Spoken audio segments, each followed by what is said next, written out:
So this is going to be a sort of technical round where we're not going to be very creative, just try to patch a bit of technical depths that we've had before so that we can make progress on divisions, well, on division, well, on like things making sense. Anyway, so I've got a bowl full of tea. Pretty much, I'm ready to start. Let's go. Give a summary of the experiment. Okay. So, the general idea of this is instead of, okay. So you have the vague idea of what we're doing.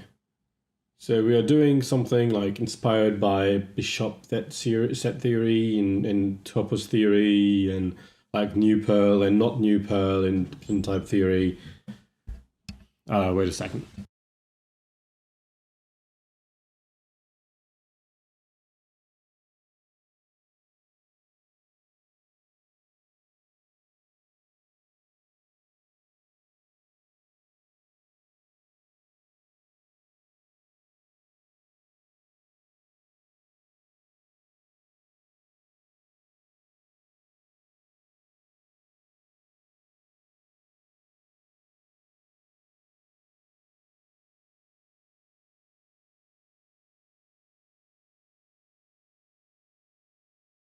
Sorry. Yeah. So the gist is, I'm using ideas from refinement type systems to make something that.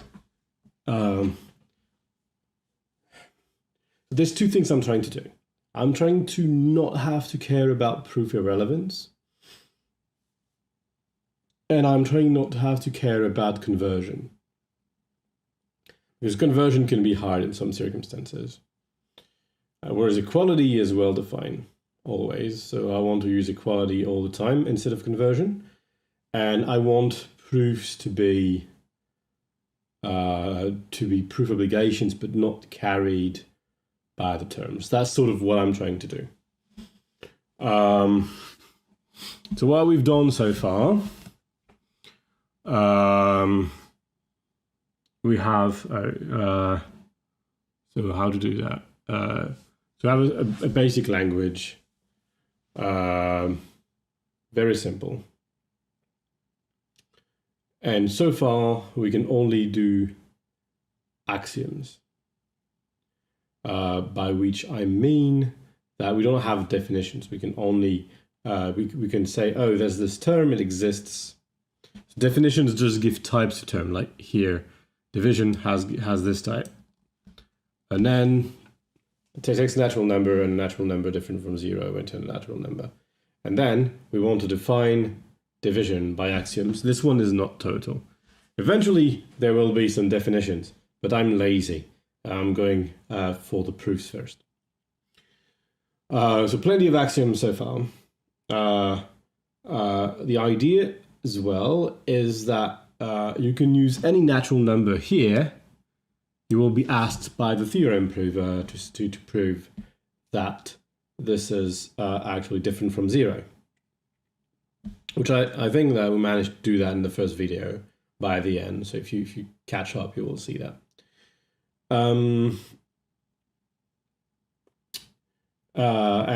yeah, generally speaking, these conditions behave a lot like type classes and other constraints in GHC. At the end of the day, this is bidirectional type checking. It follows the structure of the real type of things.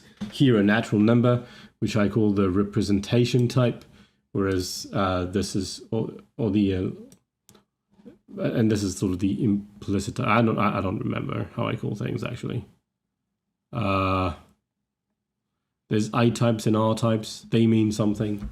There was a reason why I named it that way. Anyway, something natural numbers different from 0. So the difference was with dependent types is that we will not be able this way, not without giving up on a lot of the convenience, to define things like functions that takes a natural number n and then takes n integers as argument. I can't say that in that system because you can always know from the type of something the number of arguments it will have. It's quite a bit less powerful than dependent types, but in exchange, subtypes are easy, and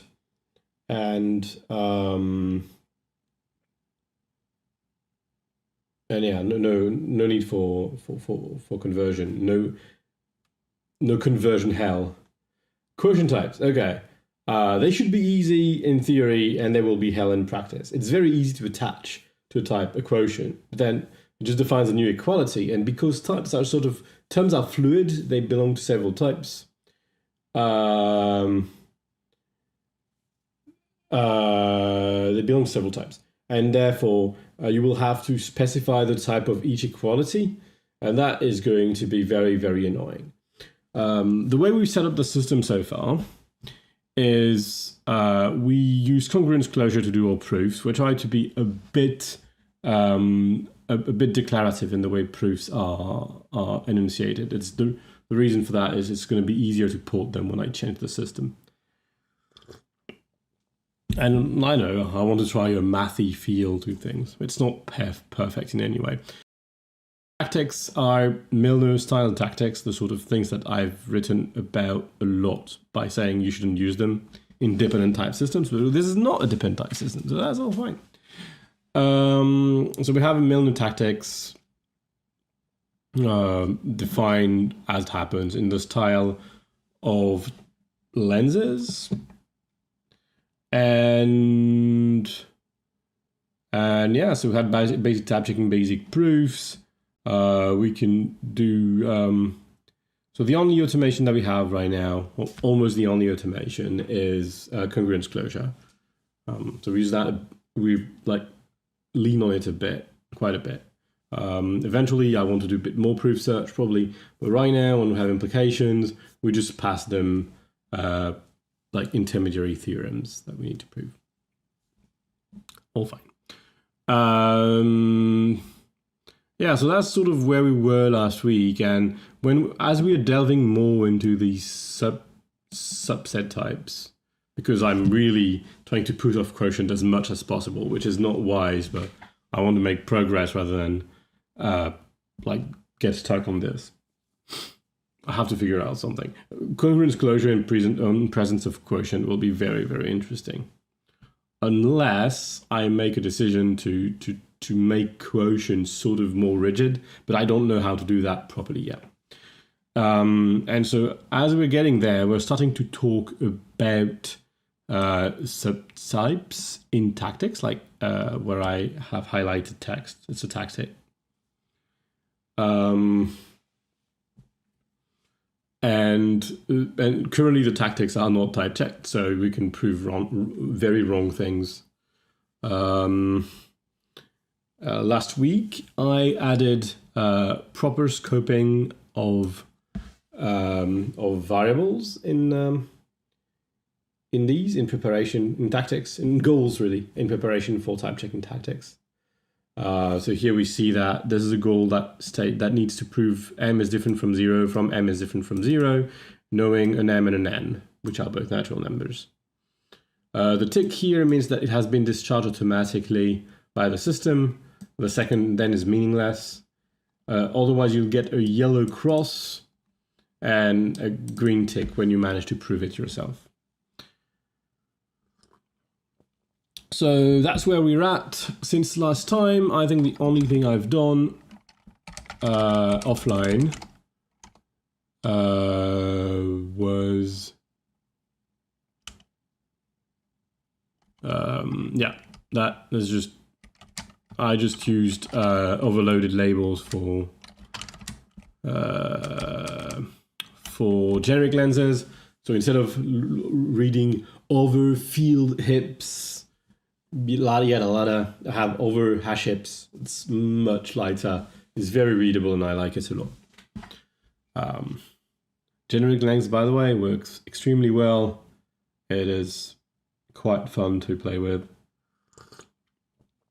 Just remember to declare all your types as generic and you're good. Okay, so my goal now, I use it a lot, yeah, cool. So I had very few opportunities to use it before. And therefore it was fun to use it in my personal project.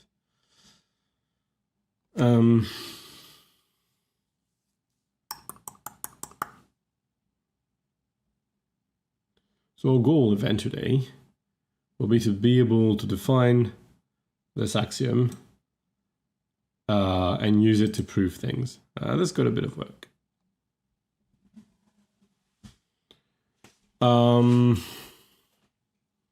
So where were we precisely? I've absolutely thought about that a lot while I was offline. So this proof looks correct. Maybe there's a mistake in it. I don't know. I don't think so, but maybe there is.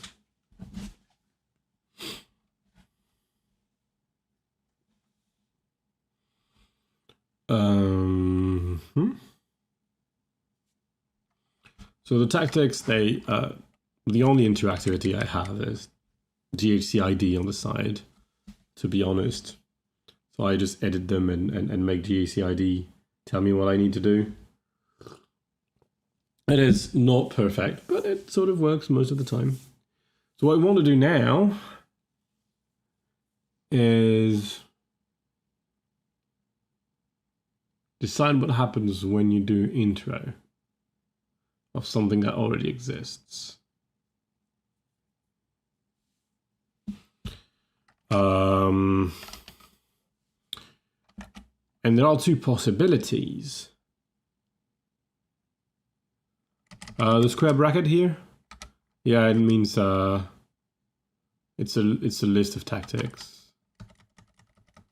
So it's inspired by Cox syntax, which is inspired by like LCF syntax.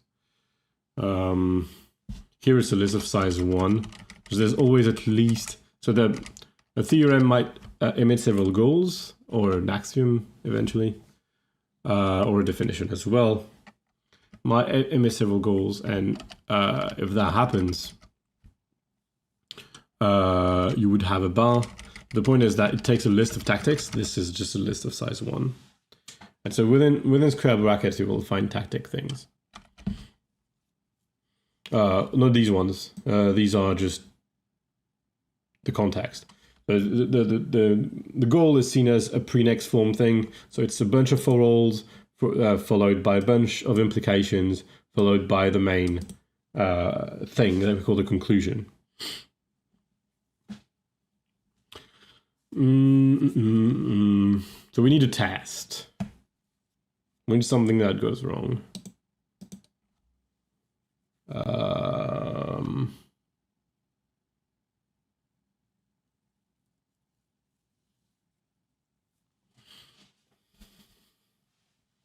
And the goal is, I say it's what happens during intros, but this is only sort of true. Because I think that already in type checking there's a problem. Let's have a look. So let me see what the type of goal is. Okay, so I need bound variables. I'm looking for bound variables, some place where I modify them.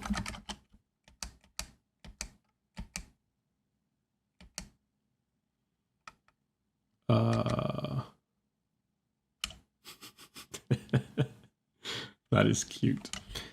Can you read this? It's funny.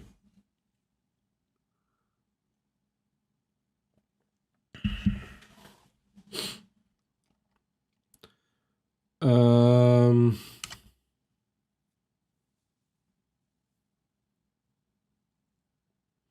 yeah, I called him. Okay, so this is an index traversal.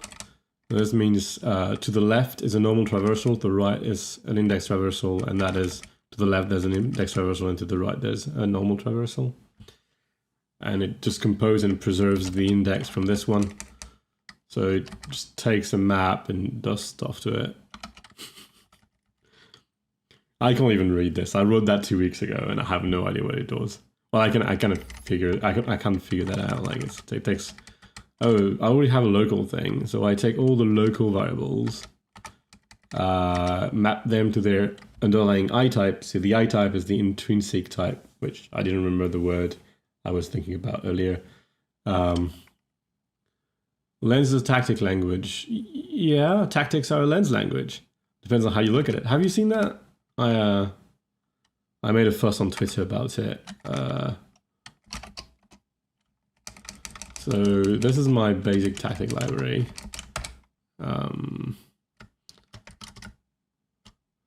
Yeah, that's what I'm using actually.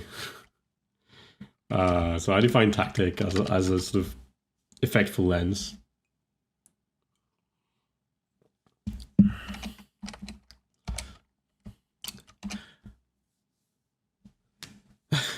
You saw it in the Git repo.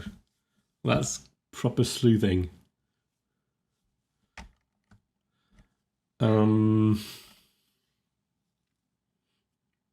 Yeah, it's cute. It works very nice in Haskell. Though there's some things like when you do an or else, like it's just or here. So you want to do this tactic, and if it fails, you want to do the other tactic, and you want the continuation to that to be just this. So you need to decide whether this fails before you apply the continuation K. And to do that, you need to reify the tactic and to make it into a form that is way closer to a typical Milner tactic, which you do with a type like this. This one is slow, but basically this is the list bit, the having an explicit list and doing the size checks and all of Milner's tactic. In this case, the size checks are forced by the type, which is cute. But it's also a very, very slow type where concatenation is quadratic, and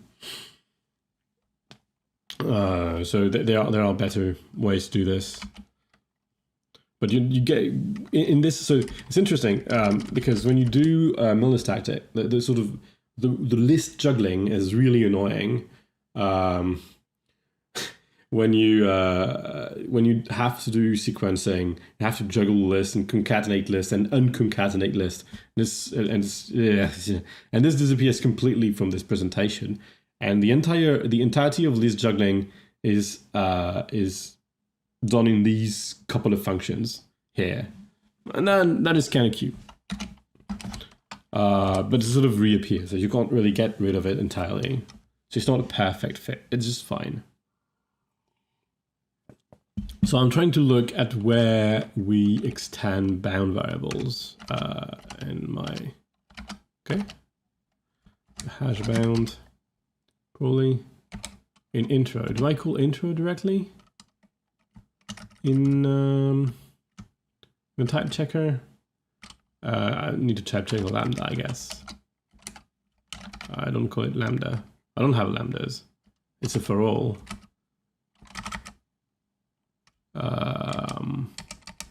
Type check for all.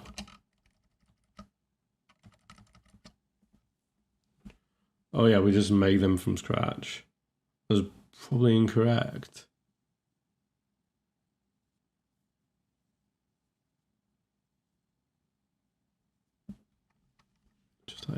type infer intrinsic term.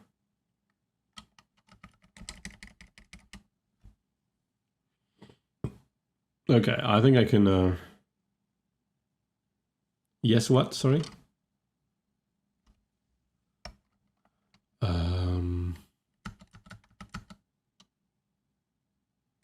That's not the right one. Type check proposition. I don't type check propositions at all. Oh, yeah, I do. Add local. So add local, what does it do?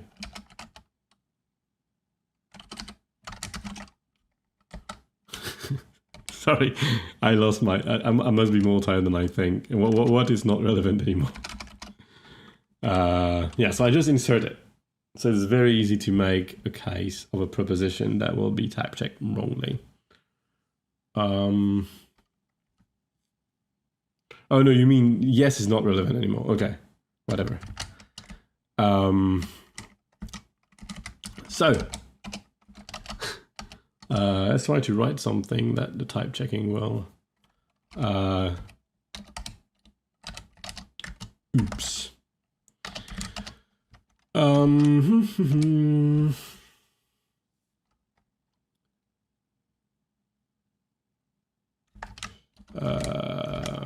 For all n.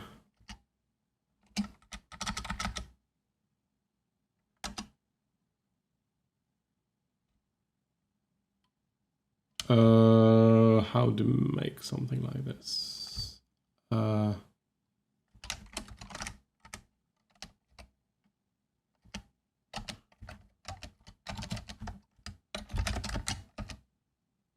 that was, I used double arrows for, okay.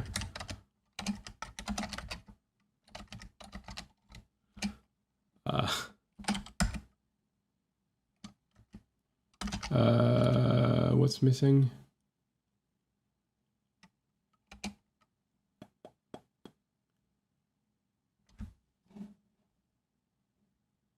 Syntax error at line 149 before n equals 0. Oh, I need types.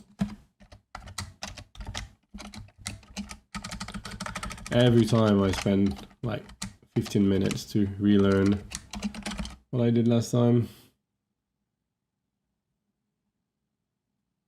We don't have any type checking.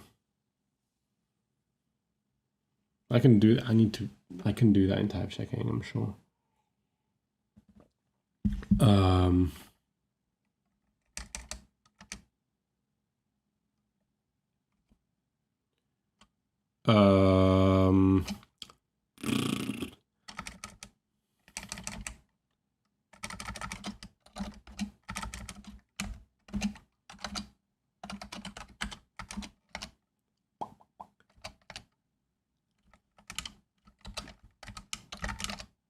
Seriously?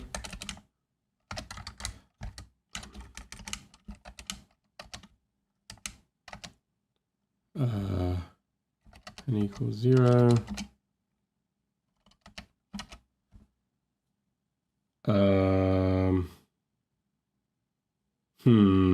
No, I'm saying nonsense. Well, for the time being, let's try to see that. What does that give me? I guess it's fine because it's local. I can't really talk about something else. Well, I have this given. I have it. Right. So this theorem is this is not. It's yeah right. It tries to okay. It says n equals 0, which is in fact correct.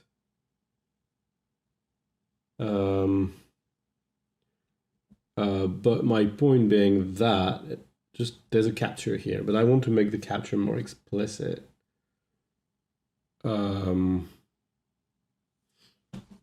Just to make the capture explicit, we're going to see this. We're just going to say n equals 0 implies n is equal 1. But then again, that is, I guess that is not wrong.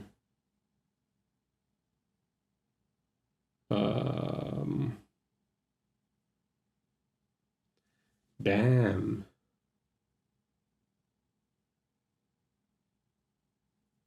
It's actually hard to make an example of something that fails. But it ought to fail. I need a given that is given. I need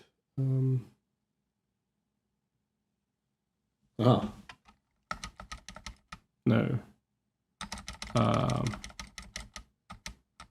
Yes, that would be a theorem. So I need to have this particular thing as a given. Something to type check.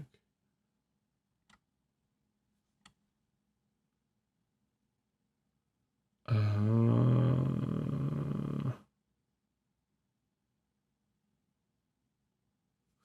not managing to do this. It's still wrong. Somehow, something is wrong. But there's not a good example. Let's come up with a good example. I need to emit something. So for all n equals 0. So now I have this as one of my hypotheses that I can use to type check things.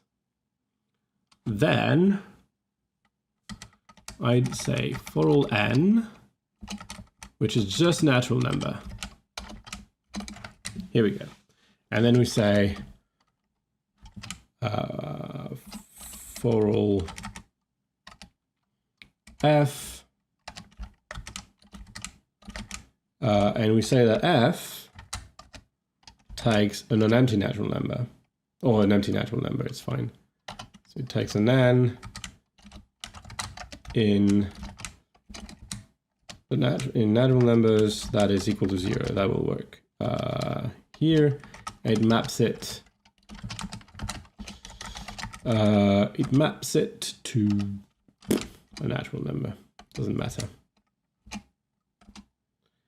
And then we are going to say whatever, f of n equals 0. It's not a true theorem, but that's not the point. The point is this shouldn't type check, because I need an n that is equal to 0 to apply to f, but n is not of this sort. So it is mixing up these two things to start with. So already, when I do add local, not even intros, there's a problem. Intros I can manage because it's done by humans, but I need to be able to do this renaming. So I think I have a function to generate fresh variables of a name, which the void. What I probably call a void somewhere. Yeah. Oh, one thing about this is nothing is made to be efficient. That would be implication. So I'm saying for all n such that n equals 0, or for all n equals 0 implies all this thing. So I have a different symbols for this is the function arrow and the other one is the implication arrow. We're not playing proposition as type at all. We're specifically not playing that game actually.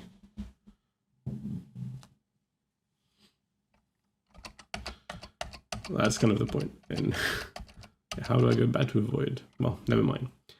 And nothing is efficient, so I don't hesitate to recompute free variables on the fly several times. It don't matter. N equals 0 is a proposition. The type down there is the set of all n's such that n equals 0.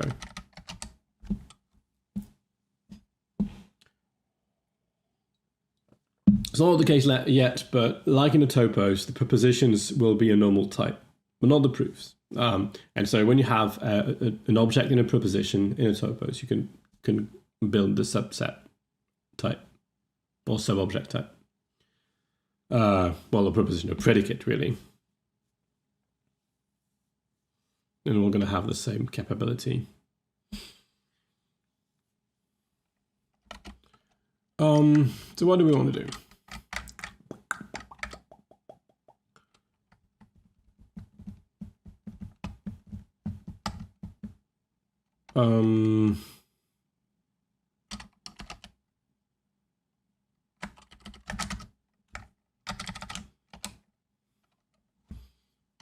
So this is just an environment. So we want to do something a bit better than this. When do I call add local? Just the once.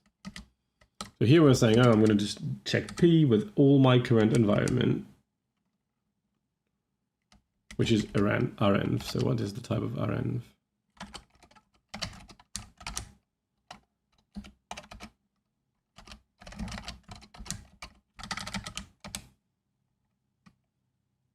Okay. Oh yeah, the givens are in the, ooh. Oh, I painted myself into a corner. Funny that.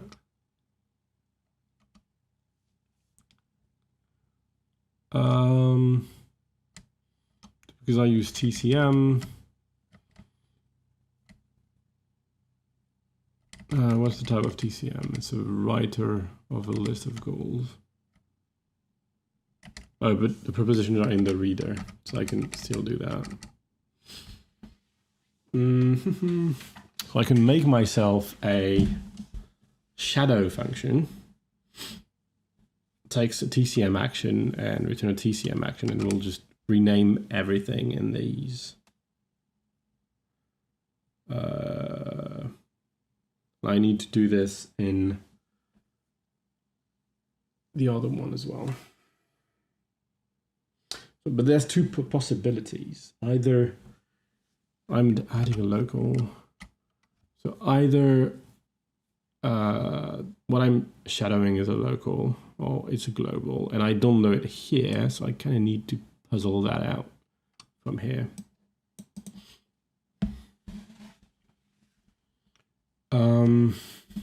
So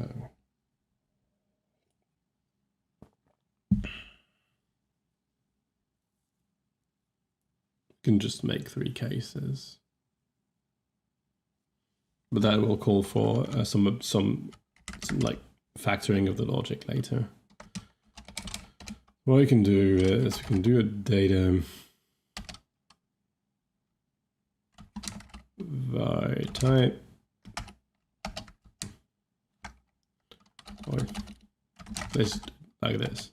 Let's not use type for this. So a class is either find local, find global, and undefined. And the point about all this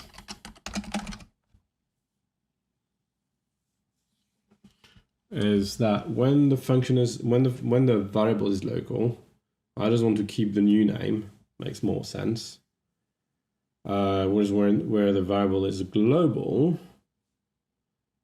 I can't do this, so I'd rather change the name, I guess, of what I'm defining.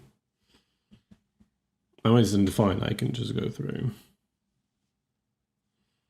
So define var class of an item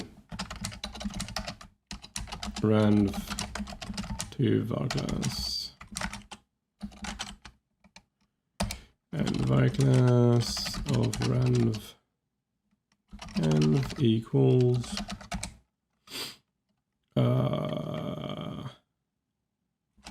case lookup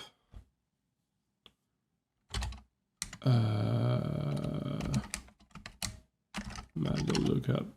I don't remember the order of arguments, but we'll know very soon if it's the wrong one. I forgot one here. X env of nothing, and no bars here, nothing gives me undefined. It's not very elegant, but sorry, just of local of something is local.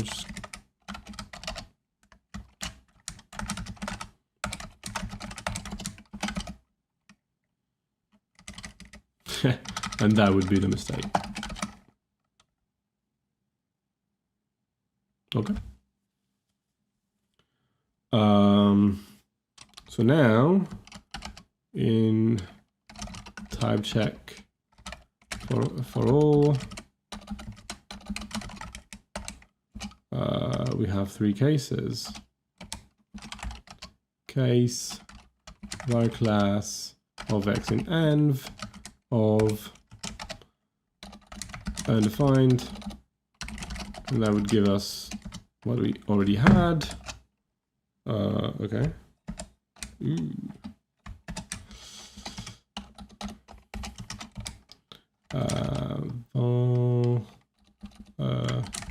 Define local and define global.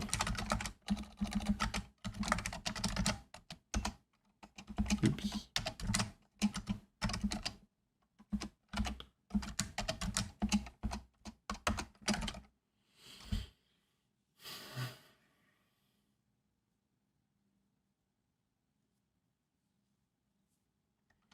So to do define global is easier. Oh, sort of.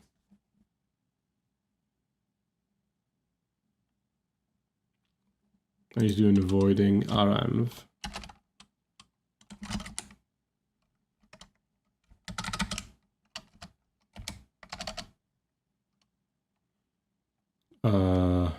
Actually, no, that's yeah, actually, yeah.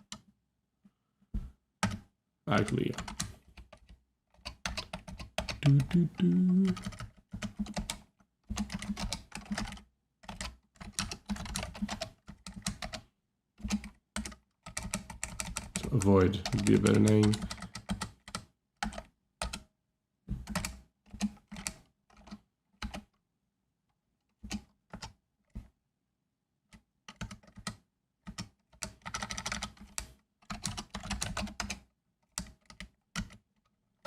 Okay. Good keyboard usage. Avoid renv of x and of environment.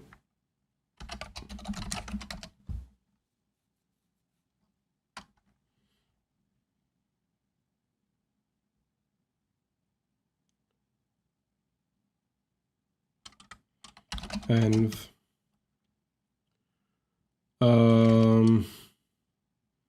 What does that do?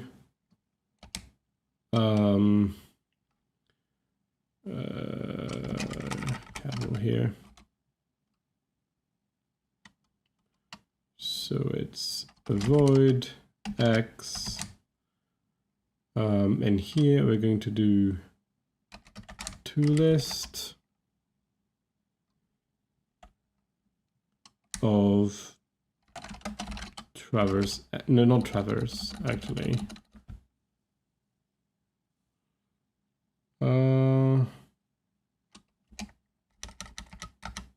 Okay, I'm going to do it sillily. First toList of itoList of iTraverse.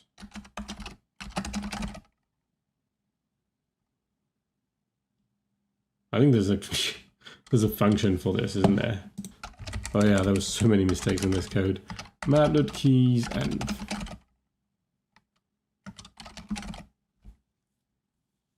what's wrong this time? Nothing. Good.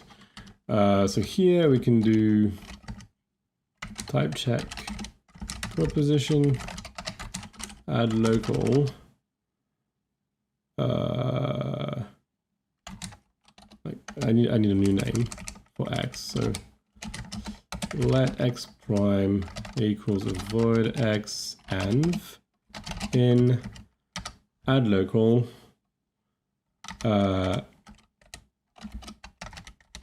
x prime will need to do something to t env. What am I looking for? I was looking for the keys function, yeah. But you saw that now. Type check. Okay.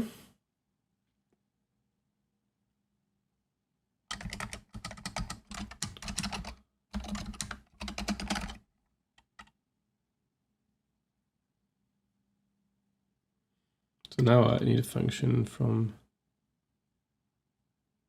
interesting, doesn't have the right type. Oh yeah, this P here. Oh, actually T is good, it's the P that we need to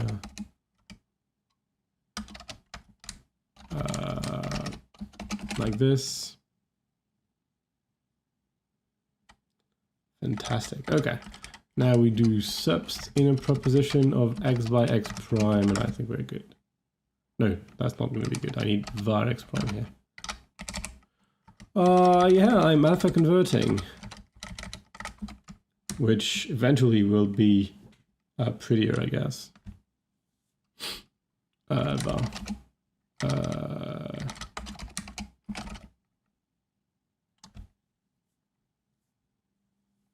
It's just var.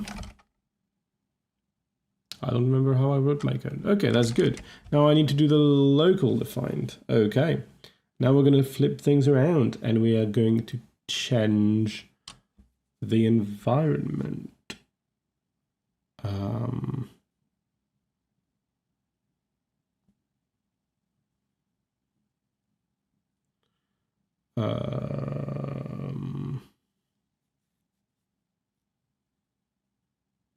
Yeah.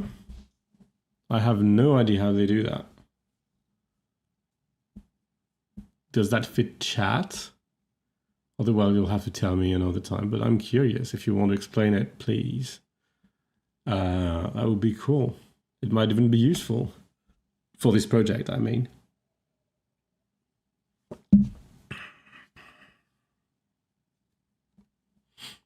So.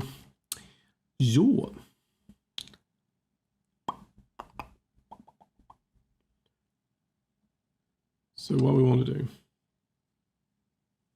Oh, it's to inject and oh yeah, because you're sort of grafting things, but it's a bit similar to substitution, right? So it might make sense anyway, because I'm substituted open terms, so it's a bit similar.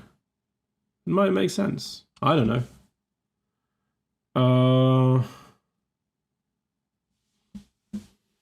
It avoids the need for alpha converting. Oh. But it's still a named syntax. They don't use De Bruyne. Because my plan was to use De Bruyne's. Eventually. Partially. Somehow. A little.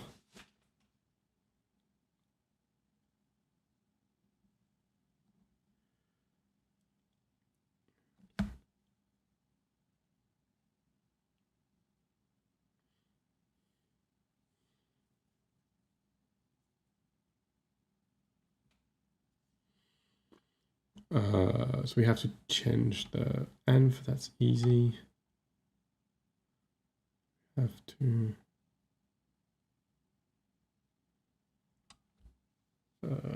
yeah, TCM.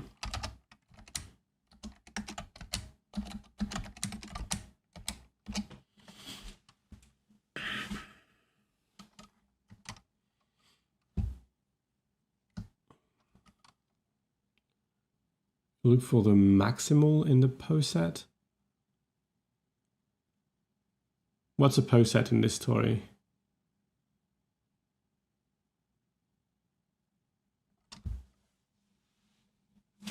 That looks fascinating. I'm like, I feel a bit annoying not to know about it. A bit annoying, a bit annoyed not to know about it.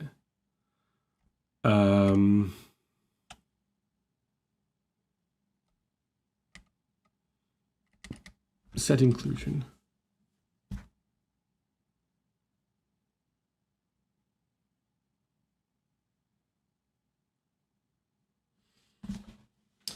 Sorry, I'll have to figure this out a little. Scope set. So you attach the scope set to the use sites of variables, right? Variables as a term has a scope set. And then you're looking for the... No. That doesn't make sense. You need to explain more. I don't understand.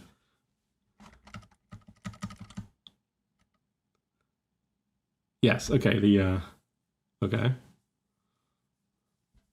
There's something that doesn't make sense.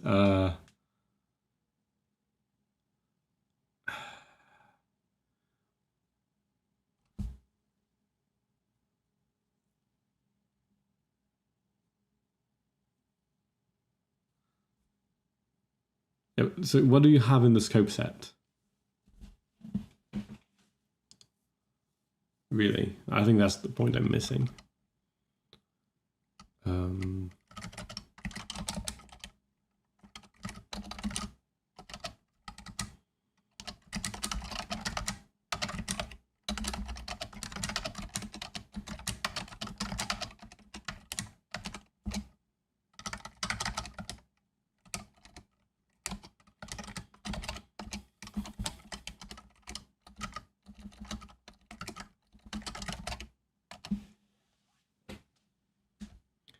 So they're sort of De Bruyne's then, I guess.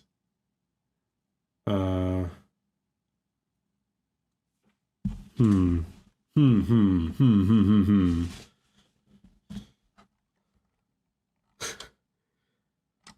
gonna try not to make that stream me just learning about this.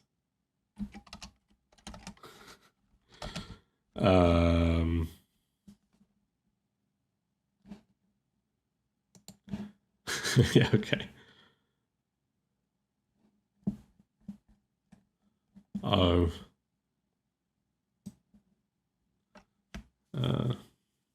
It's still the case. When I first learned about Racket, I opened the user manual, and instead of chapters, there was not a list of chapters, there was a list of languages. So instead of chapter 7, you read language 7.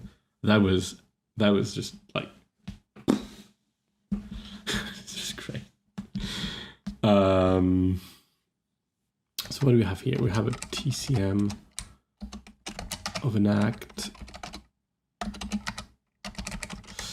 So we're trying to there's a bunch of given constraints that are retained by this, and we want to apply local to it. Local act.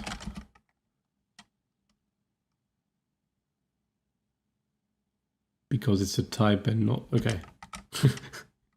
I wrote it if it was new, as if it was a new type, but it isn't. Okay. Cheap enough. And that's list of prop to list of prop. And what we want to do, we want to map subs prop x var x prime. Is that all? Yeah. So that's part of my story. Now, I also need to change this in the renv.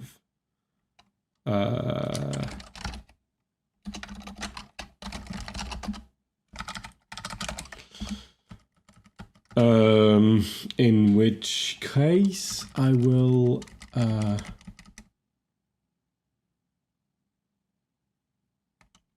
aha. So I need something when I've got a local. I want its type.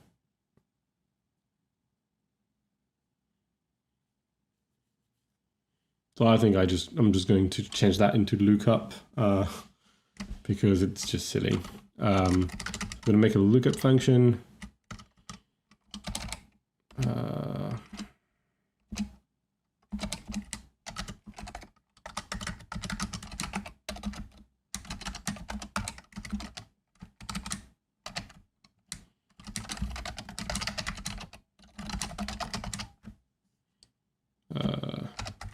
Localized R type.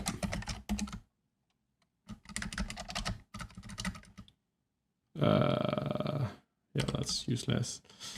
X renv env equals map.lookup xenv. I understand it's basically coercive lookup. Spaces are nice. Did you know that spaces are nice? Believe me, they are. So lookup renv, and that is nothing. There's just of local toe, and this is just of global, and I don't care the type of the global. Oh, come. Lookup renv doesn't exist. What? I just defined it. What? What? That's very funny. did I mistype it? I didn't. It's the same. It's what? Oh wait. There's a oh yeah, capital letter. Okay, it's the same error as every time.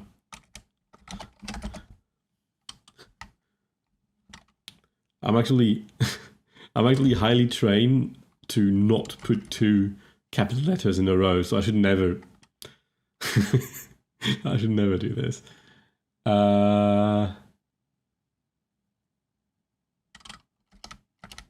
There's a mistake here. Matched expression, localized R type. Oh yeah, it's a maybe.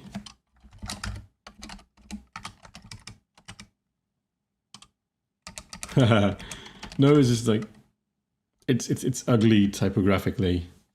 So when I write text, which has sort of logographs like this, where people would write, I don't know, some brand name with some capitalization, I always insist to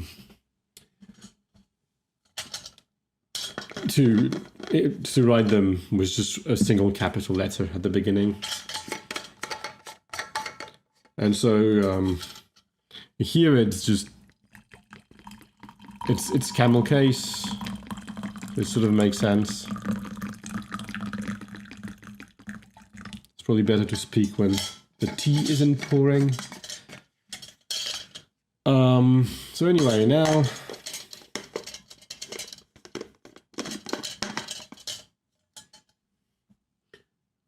we know that we can I need x prime, which is obtained by avoiding the free variable of p.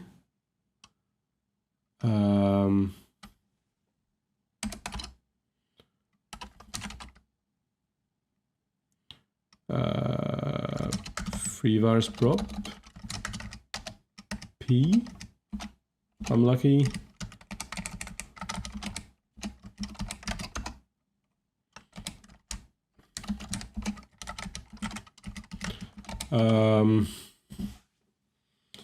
So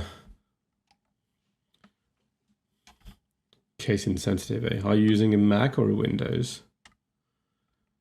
Now we need a t prime, which is equal to subs type, subs I type, I guess. X var x prime t prime. In T, sorry. And I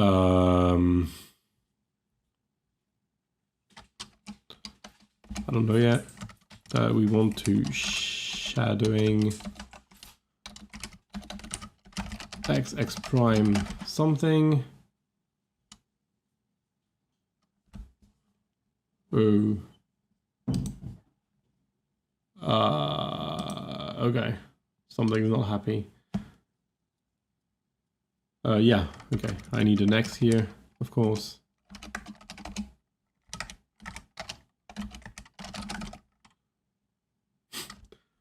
That messed with everything. What? Am I making my own proof assistant? Maybe. I'm playing around with a proof assistant. A completely new one, that's for sure. Oh. I think I can put the empty list here. I want to avoid all of them.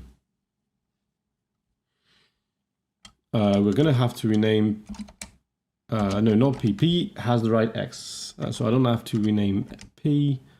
That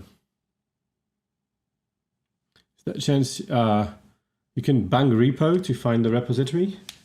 I can do this for you. But this is not the... Peppermint is just a dream in my head, and this is just me playing around with some ideas before I get started and change the entire design that I wrote down there. At any rate, welcome. Nice to meet you. Commander Thrashdin. Okay. Is it based on actor? Neither. It's not. This right now is not a dependent type theory. Procrastinating. Yeah, I suppose it is. Yeah. There's a few people that stream Haskell from time to time. So I stream Haskell every other week, usually, or functional programming in general. Programming. I stream programming every other week. Currently, it's Haskell. And the rest of the time, a proof assistant? Yeah, maybe not. So anyway, back to the thingy. So my idea for Peppermint was to do a linear dependent type theory. Partly because I've been working on linear logic and linear types for a while, and partly, and I wanted to see that in Proof Assistant, partly because there was this paper by Michael Schulman about a year or two ago, where he demonstrated how linear logic can be used to model constructive reasoning. And that was fascinating, and I wanted to sort of explore that a bit more.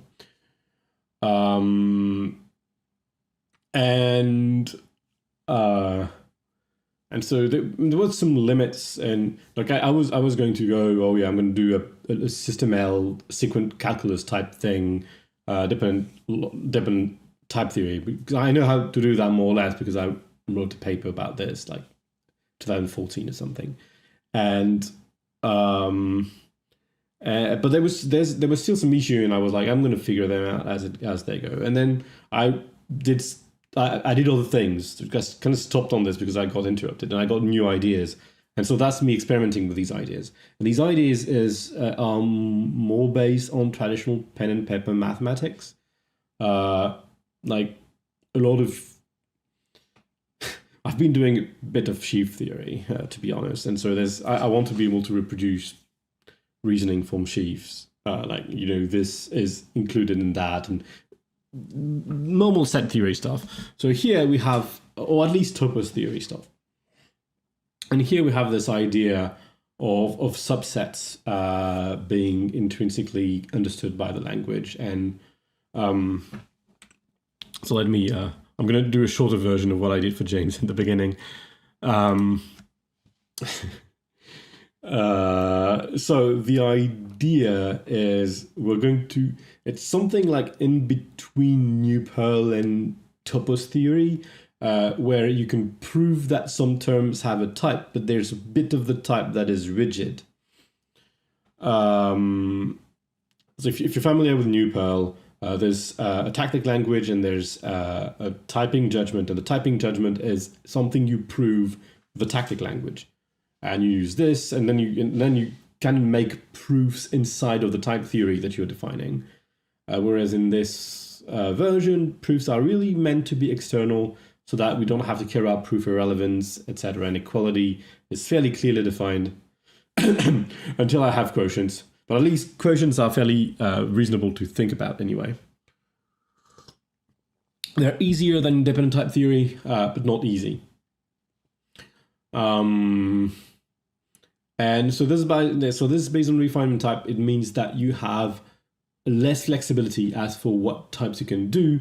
The prototypical thing that you can't do is here is a function that takes a natural number n and takes n arguments, because you can always erase all the thing where the dependencies happen and get a simple type.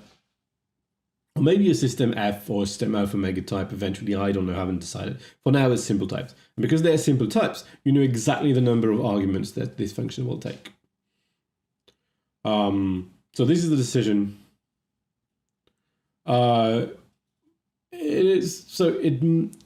Depending on how it goes, it will become peppermint or not.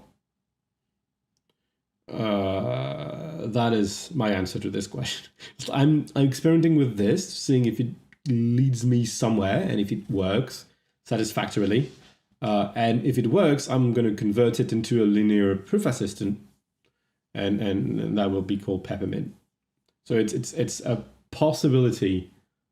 It's a possible peppermint that I'm developing. I'm giving up on linear types for the time being, or linear logic at all. Just because I want to reduce the number of variables I'm studying at the same time. And that would be a fairly different thing to what I was expecting I would be doing. But we'll have some dependent types. The idea would be that, so the dependency that you can recover is using for all in the refinement types. So you would have like for all n BBN. It would still be a distinction with prop and type in that version, yeah. You have something like this, and this erases to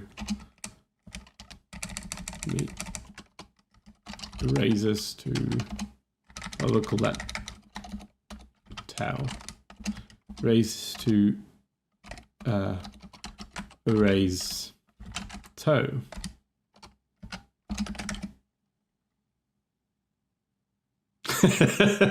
Thanks a lot.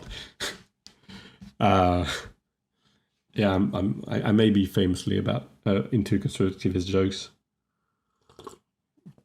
Don't hesitate to ask questions. I do streams to force me to work on this, partly, but I also do streams because I want to interact with people.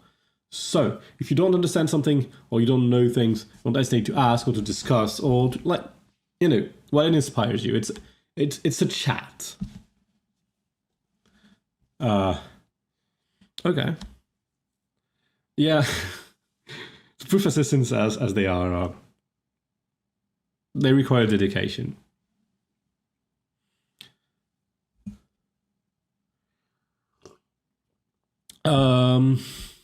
Hot, yeah. So there's one thing that is particularly nice about Hot is that the Hot book is fantastic.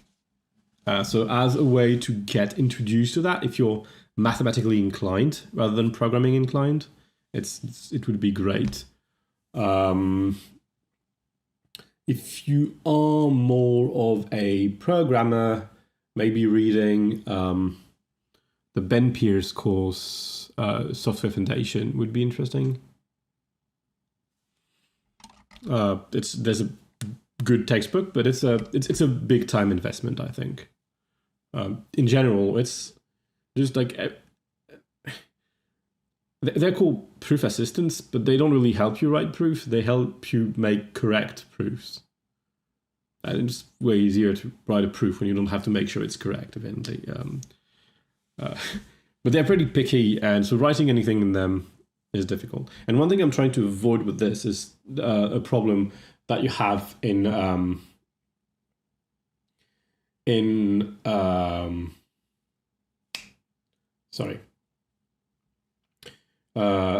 problem you have in Cork is you have you have a list of size n, and you know that if you concatenate two of them, you have a list of size n plus m. But then you want to express that concatenation is associative, and then it doesn't type check because Cork doesn't know that n plus m plus p is the same thing as n plus m plus p. And this gets in all kind of messes. And this is a problem that we won't have here. So that at least will be simpler.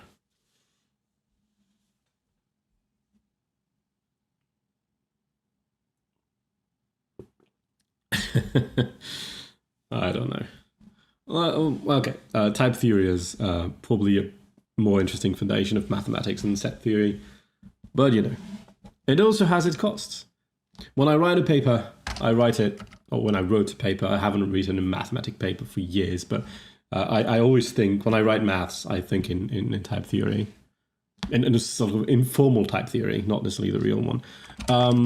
Like not a cock thing, it's so the point I was getting to for this dependency thing is you can recover pi, capital Pi, n colon, we'll do n as well, a natural number. Oops. As for all n, spelled like this, for all n, maybe n, and then we're going to take a true argument, because a non-irreducible one, which belongs to the set of p, so that p equals to n.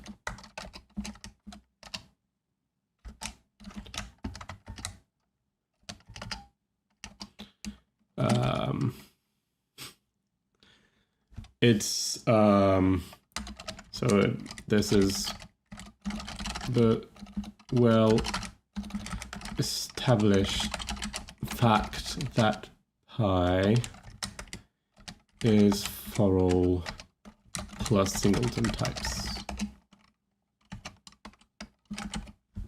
Yeah?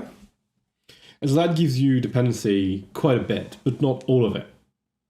It's way, way, way weaker than the calculus of inductive construction. Mostly, so I guess that what we are losing compared to CIC is strong elimination, i.e. the ability to construct the type by matching on a value.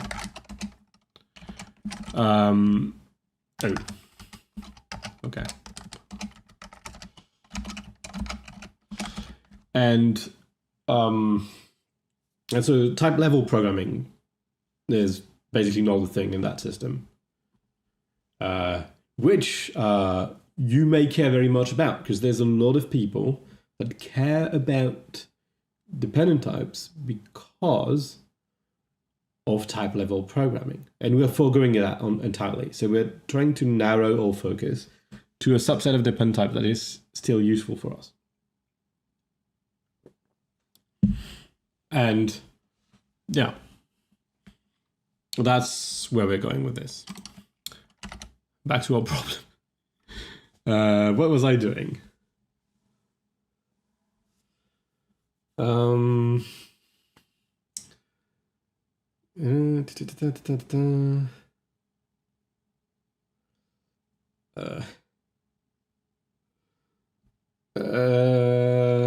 what were we doing? Oh yeah, avoiding bad variable capture. Yes, that's what we were doing. That's the local case. Things are flowing back. Can put $1 here. That's going to be helpful. So I want to check a proposition where we have add localed x t prime to the environment. Now we have removed x, so we also want to add local x prime toe. One of my types is called t, the other is called toe. No problem. That's going to be readable in 15 years. And I'm type checking proposition P. And I think that's all. And now, look at this beauty. Cheers.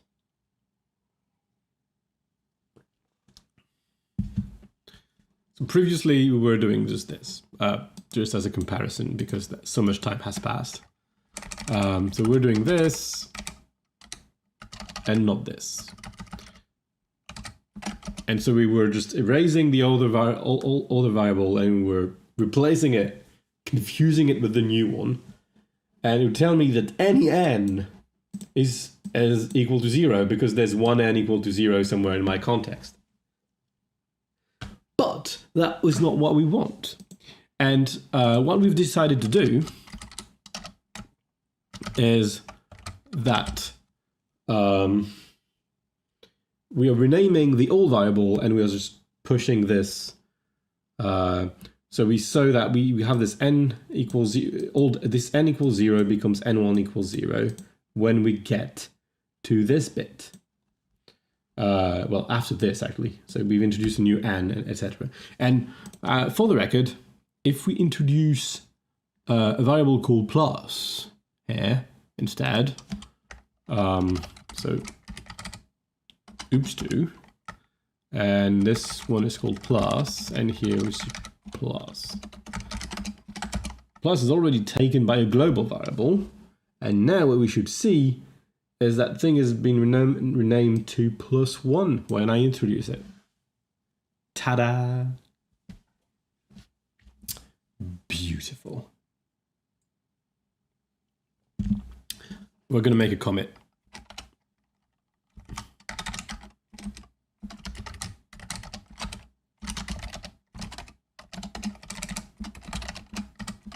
That sounds like a title for a good book.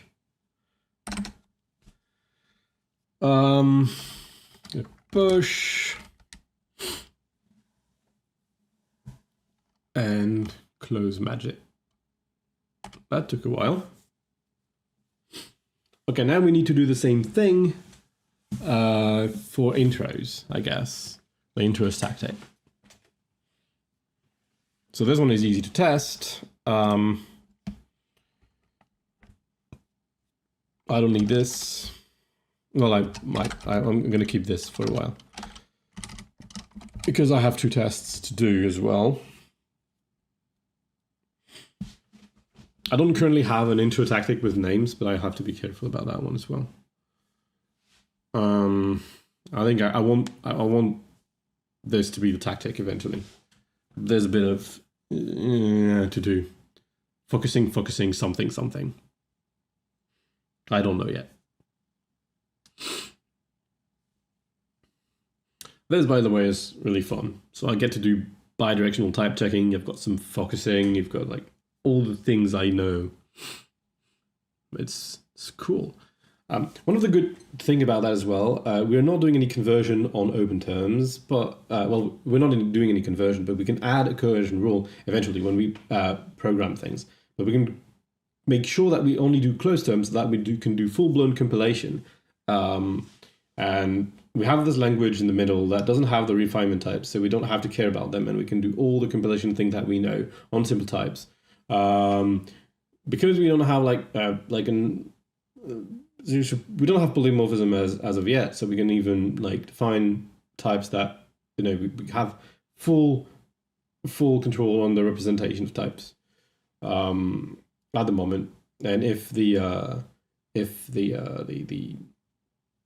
do polymorphism and it's explicit enough, we can still do shape polymorphism, so that's fine. And we can also very easily axiomatize new types. Axiomatizing types in Coq is horrible, partly because we need to prove terminations of things. Here we want the termination proofs to be external. Right now, I took the liberty of deciding that the totality of a function is true, which is a heroic hypothesis, but eventually we can just use this totality thing as an external thing. The problem is that we will have to prove it a lot, so I have to make sure that our automation is up to the job. And that's also one thing we'll have to think about in the future, is not reproving the same thing over and over and over again, having some sort I don't know. I'm not sure. So making sure that proofs are small. So here we can just do the same thing. If I do intros here, I get this, and it hasn't introduced anything. Oh yeah, what? It doesn't introduce anything? No. Oh, that's the one. Sorry, that's mine. Just sometimes it changes the order of things, and I don't know why.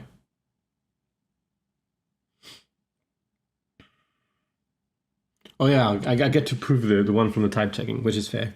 There are two of these. So no, it hasn't changed the order of things. It's just so this is not what I wanted. I wanted to do here intros, and here I did.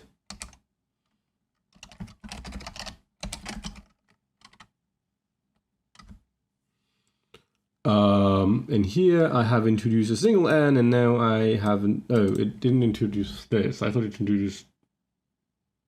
Really? That's just the proof that I haven't dealt with implications all that much. Did I prove something about implication before? Nope. Oh, this one. No, that's just an axiom. Yeah, so no, I didn't. Fantastic. Okay. So we're going to change intros a bit. Max intros. Defined by repeating intro. Which, yeah, it has the not case, but not the implication case because of how it was when I defined it. I thought I had something about this. So, okay. So P, pimple, Q, sub equals G, instead of, so that's P, but that would be Q. And I think that's it. Fantastic. And now I go back to my oopsie thing. This one hasn't changed, and this one is N and N. Ooh, that is ugly. Okay. So we need to fix this and see how these two N's have been confused once more. Now there are two things to check. One of them is only doable with type checking. So right now I'm going to allow I don't have a global environment in my tactics yet. I'm going to change that in just a tiny bit. But we have the local environment, so we're going to check. We're going to check what? We're going to check if the local environment, the bound variables here, if they already have a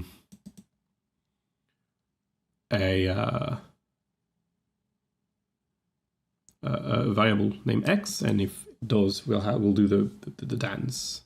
So we're going to rename we're going to change the name here, and we are going to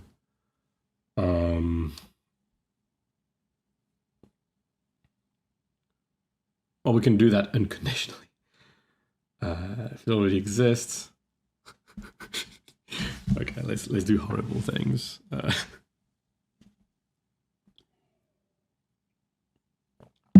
There's a lot of refactoring that needs to happen here.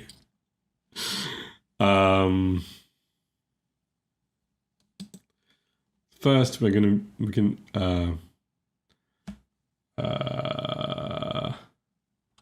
need, for that we need to find a name for x prime. So what does it need to avoid? The entire goal, I think. A completely fresh name.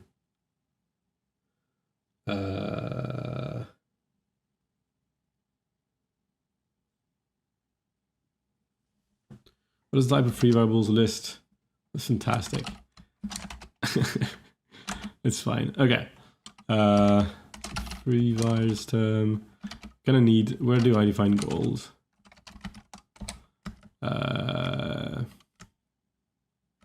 Okay. It's just printing things.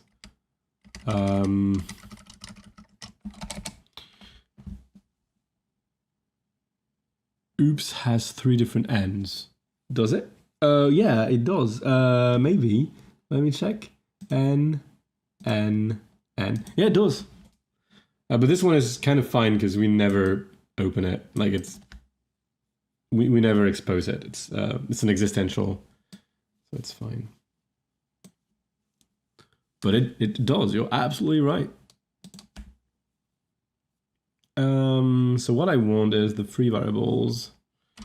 Free vars goal takes a goal, return a list of items.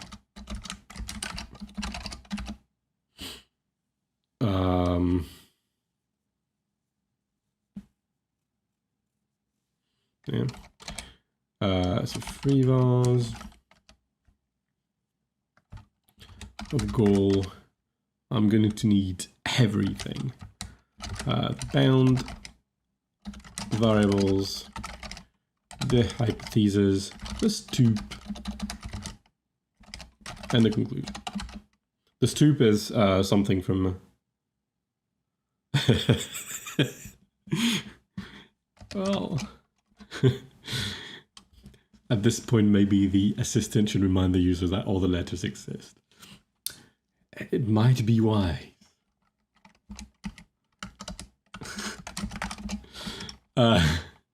The stoop is from focusing. It's only a transient quantity as of now. Well, it's meant to be transient, but there's tactics that apply to this too, basically. Concat map of free vars. There's a list of things. I don't need these. Free vars term, and I have to avoid the bound variables. So I can just do bound variables. These are not. Oh wait. These are free to for my concern. I'm within these, so no. Let me. So these variables, they're just, if I look at free var terms, they're used in the case, and you see that they're considered not free, these variables, and that's so that you can, it just gives a better iteration. It shows, just works naturally. It's all about this folds that, if you've ever programmed a proof assistant, this is really, really important. Or if you want to program proof assistant, these sort of folds. So let me go there. Subs is just one example, but the general form is something like this. No, that's the general form actually. So for a term, say okay, so there's that's the context in which you're doing the thing, and you do whatever you want in the context. And this is the same shape as a traversal, but you're traversing like immediate subterms. If you know about scrap your boilerplate, you would know that you have a function that gives the immediate subterms. But because you have binders, in this case they are name binders, so your environment is a list of names. But if it was the Broin, it would just be a level, the number of binders that you have on top of you. And because of that, you have access to this. When you enter a lambda, you have one more entity that you have to care about, and which happens not here. We need prop to see that. Here there's a for all here. And you see that we call the action, so the continuation on each. That's the action on a subterm. We call it with an extra X, which as happens is on top of the list. And so that's what the thing is, and so things flow naturally. Here we have 3 different possible actions because there are 3 different types of subterms. You cannot really have, well, you can have terms directly because of equality, and you can have types because for all has a type here. And generally it's propositions all the way down. And yeah, and this, if you look at the repo, this particular resource is great from Van Laarhoven. Besides this, it's also used in Coq profusely inside the implementation of Coq. It's really the right. It's a tool that is absolutely necessary to manipulate terms without too much boilerplate. So anyway, circling back again. Today is a lot of teaching, I guess. Not bound variables. I don't need them then. I can ignore these because I want these bound variables to be free. Actually, I want them here. So then I need them.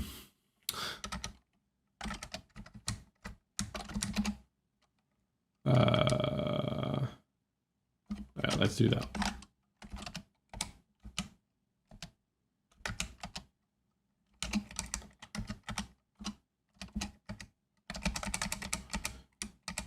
Nope. Ah.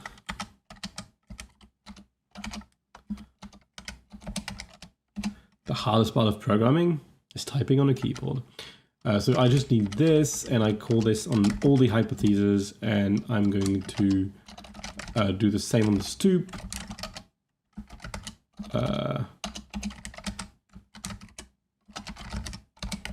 And free vars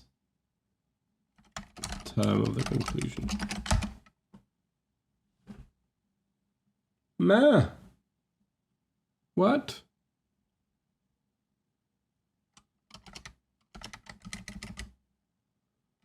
Doesn't have the right type. Oh yeah.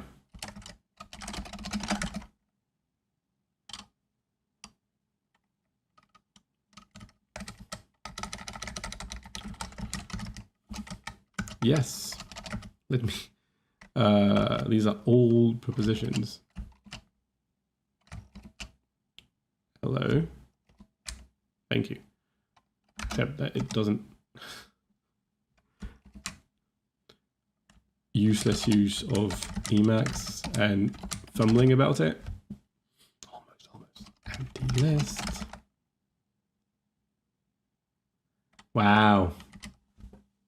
It only took like 10 minutes. We were in intro.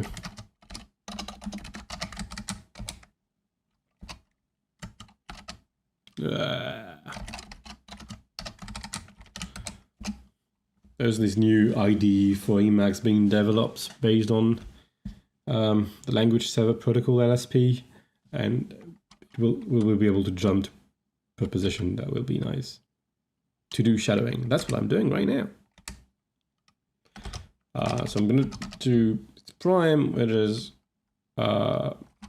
void x free vars goal g.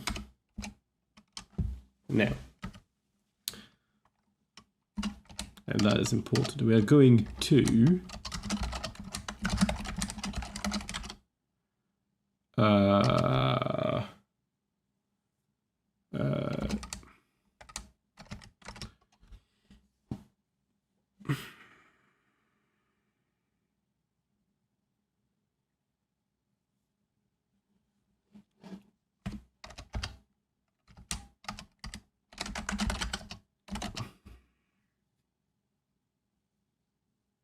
no, that's bound variables give me a list. So I need to traverse it, and I have a traversal of pairs, and I traverse it will give me an index traversals of indexed by the variable. That's not working. No. That's not working. So we traverse it, we have pairs, and we're going to replace one pair.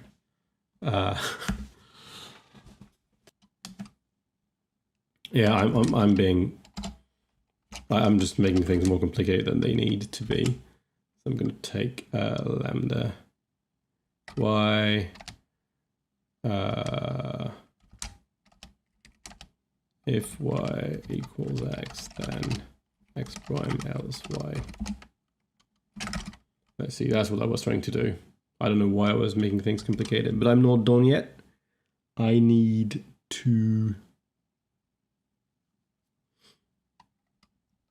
here this tube is nothing, so I don't need to care about this tube.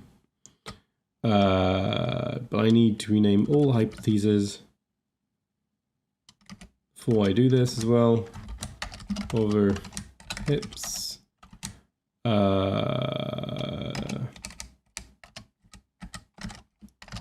Each hypothesis I get to do subprop x var x prime and over the conclusion as well.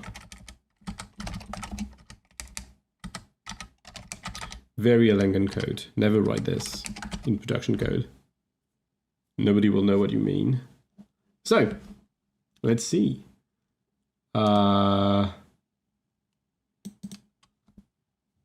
Yes, exactly. That works. That was. I could have been faster. I'm sorry about this. But that's one thing done. And we're going to have to make sure that we avoid all globals. And for that, we will need to have access to the global context, which is our next step, I guess. We'll need it for type checking tactics anyway.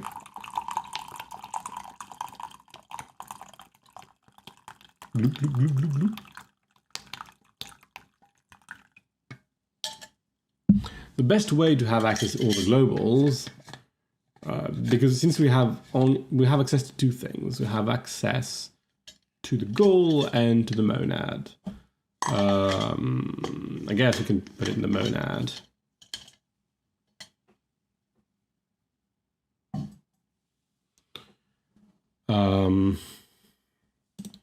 What did I put in the monad so far? I need to put some order into this. I will need more than one file. Currently I have only 1,000 lines in that file, so that's fine. I took the congruence closure out, but I never edit it, or hardly ever. And next time I edit it, it will be a full stream anyway. Sure, my tactic monad has a theorem env and risen. What's the theorem env?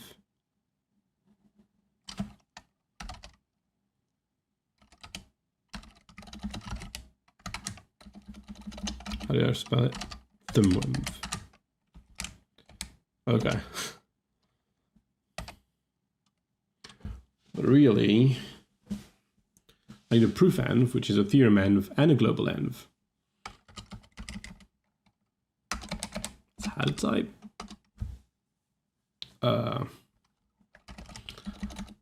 Data.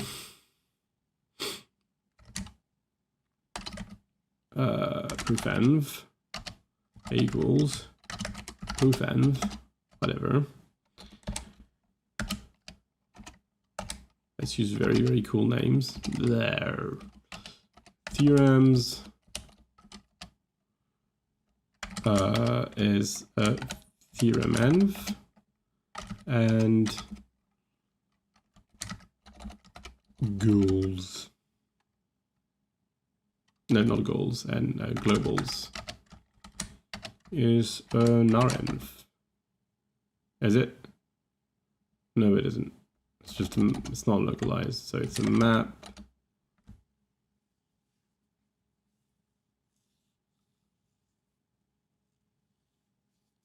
Yeah, that's the best way to go about it for sure. It's a map of items to types.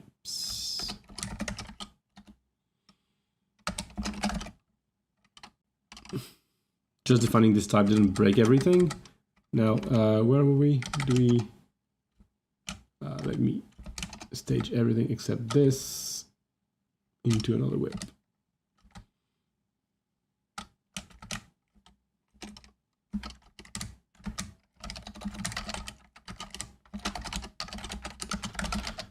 Part 2. Okay. Aren't we having fun? So now I'm going to replace theorem_env here by proofenv, which theorem_env is an environment that talks about theorems, and proofenv is an environment for proofs. The naming is so fantastically coherent. Okay. So.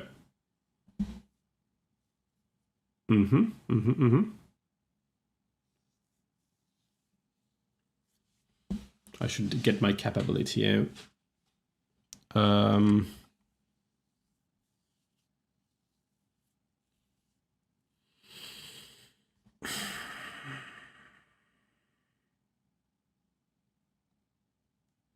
The other approach is to use view.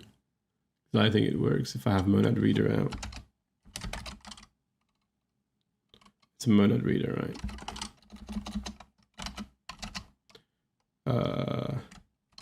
Tag him. Let's just reader T. What I can do, view works for every. Oh, I forgot to write generics. Here, deriving generic.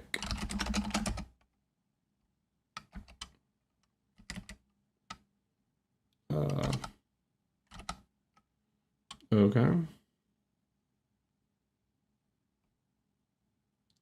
Here, I need to do something.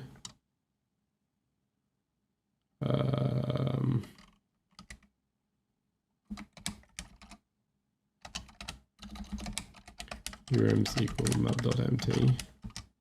That sounds wrong.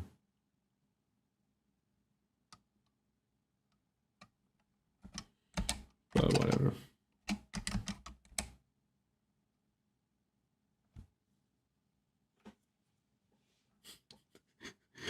Now I'm wondering why I have a theorem_env to begin with if I'm not using it. But you know. Equals.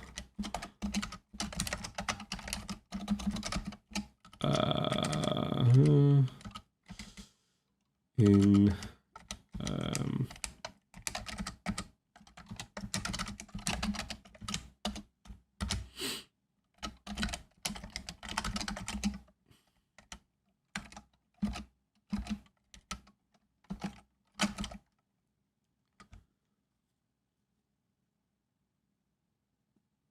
okay.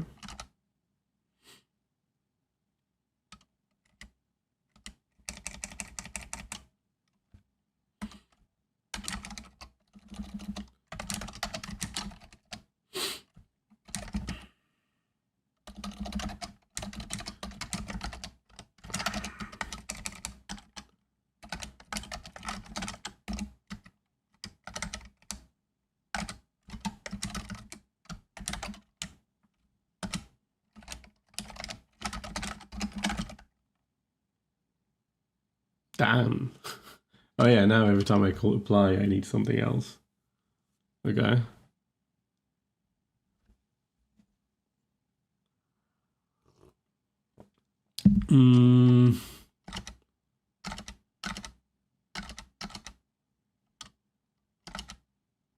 Well, this is the one call to apply, I guess. Apply one. So we'll need a global.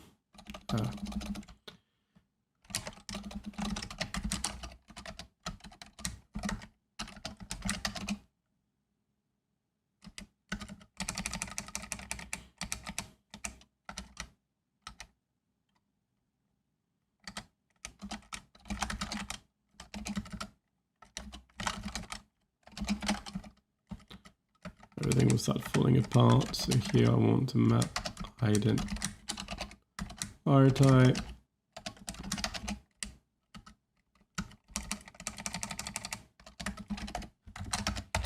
Leave the same here. Globals. Globals. Globals. Globals and goals looks... I missed a space. Indeed. Well spotted.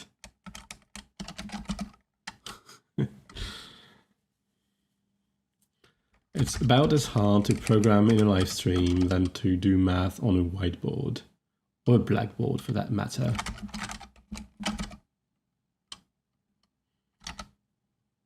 I need another one.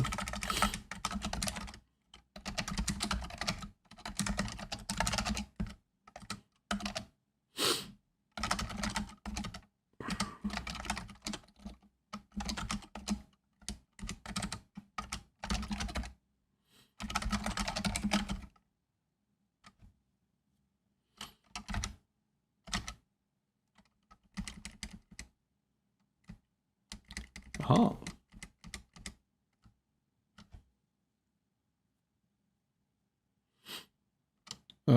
I must have an arenv here. And the arenv is transformed into this by doing... I just want the traversals, I guess.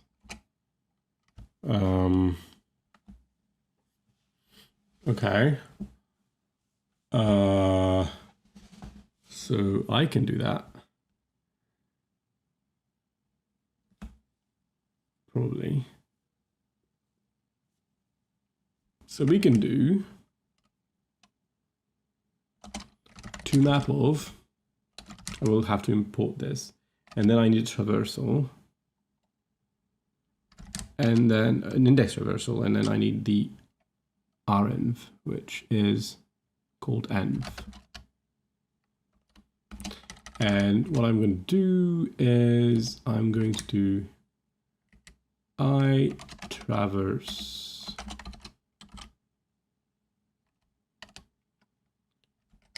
dot hash underscore global. Now, you should complain about toMapOf not existing, which is fair. It's not imported. I'm going to do import. Yeah, I can just import it. Data.map.lens. Fascinating.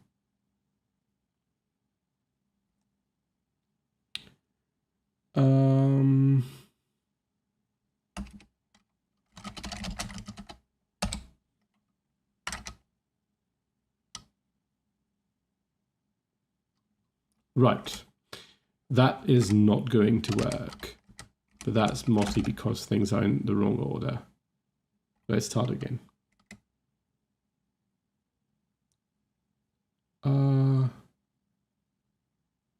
Oh, yes, because arenv is a type now, a new type. So I'm gonna... Right, so I need to use renv, but it's generic, so I can quite easily do just that.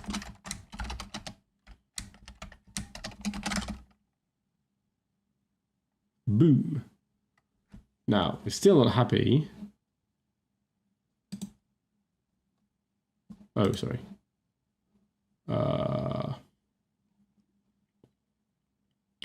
Couldn't match type index. Yada yada. So that's the sort of errors that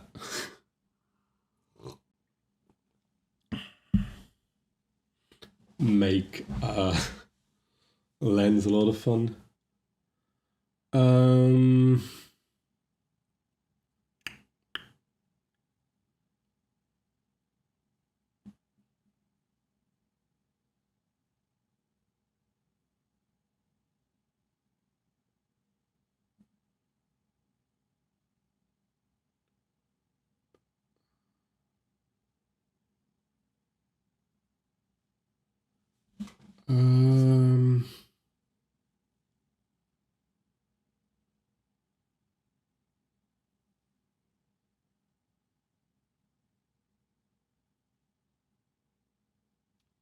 I must confess that I'm confused.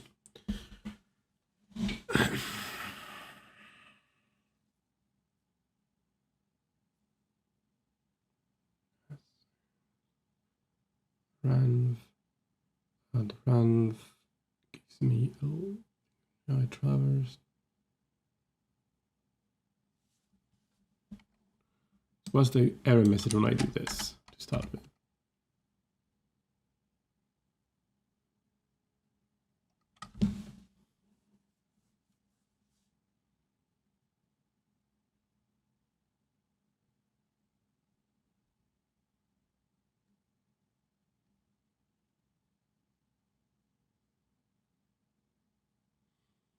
This is a weirdly specific message.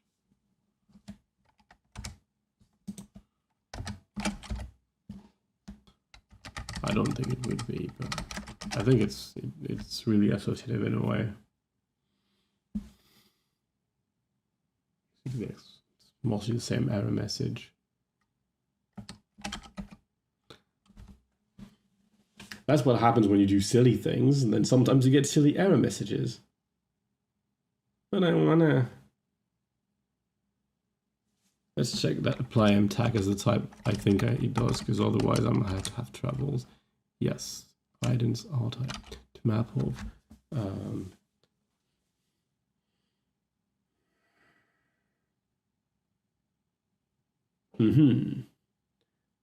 env is an renv from the type, so that is correct. So if you take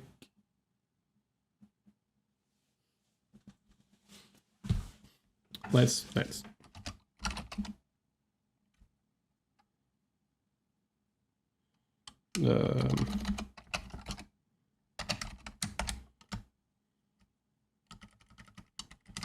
we can just make a lens.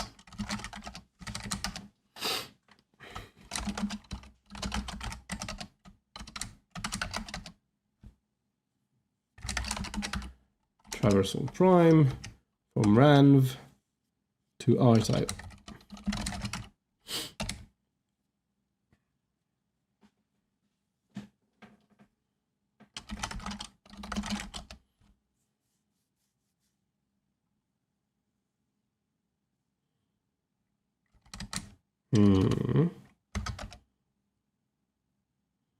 And I postulate that this should be this.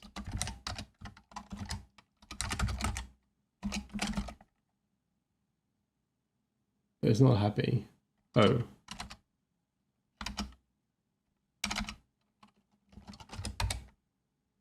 Oh yeah.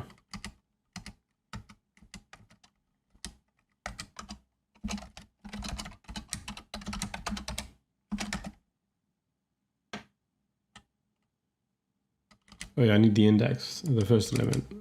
So that would be ident.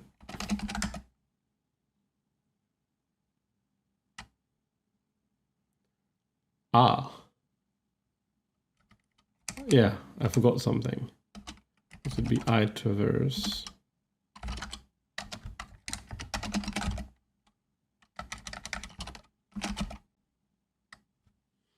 But the same thing happens again.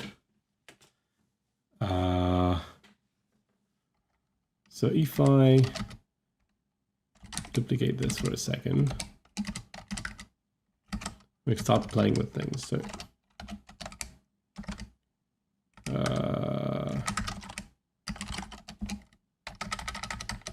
does that hold?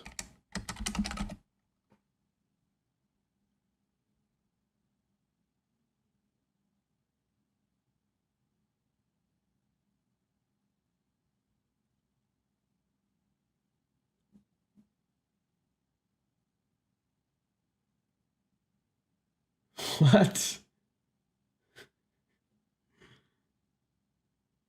What? That's very funny.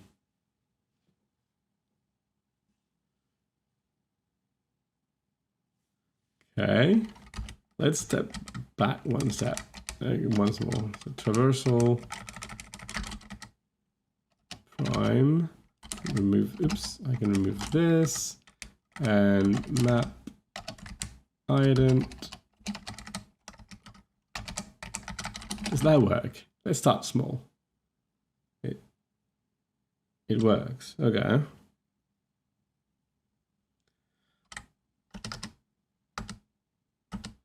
But that doesn't.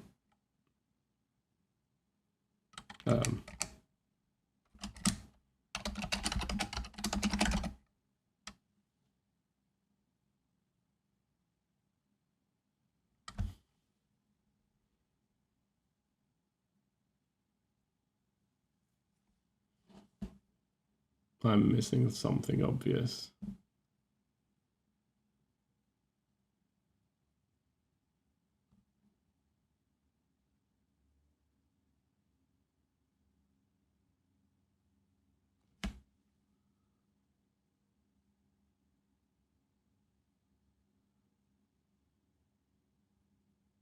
It's doing something wrong. Because it, instead of preserving the index, okay, let's do something else.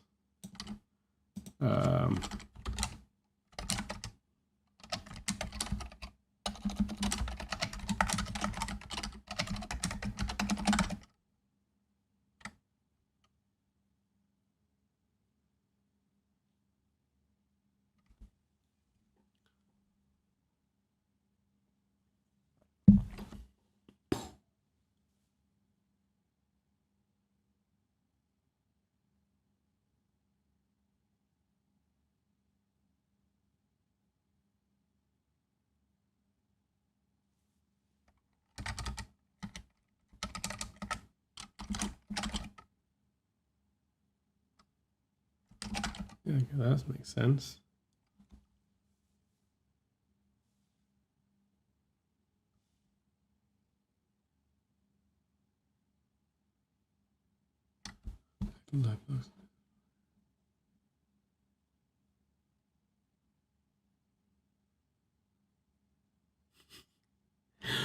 Oh, yeah. That's the bug. Yep. Okay. I got bitten by that before. I remember now. You can't use traverse here. You have to use I traversed. But they don't have the same type. Were you? Fantastic. So we can just say globals here.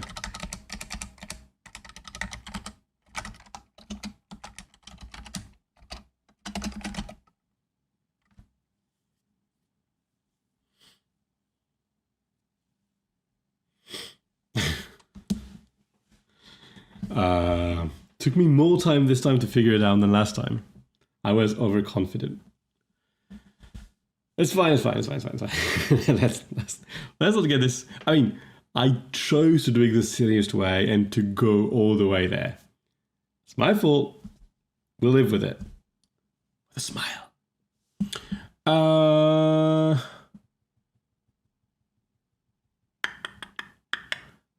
Right. Does that finish it? No. It's not done because now, even if I do this, I can still, if I intros here, let me copy this up here.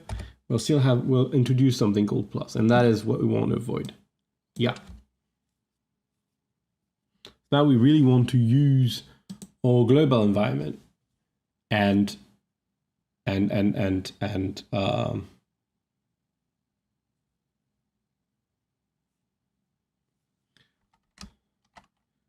yeah, it's likely that it is not currently, and yeah, avoid it, absolutely.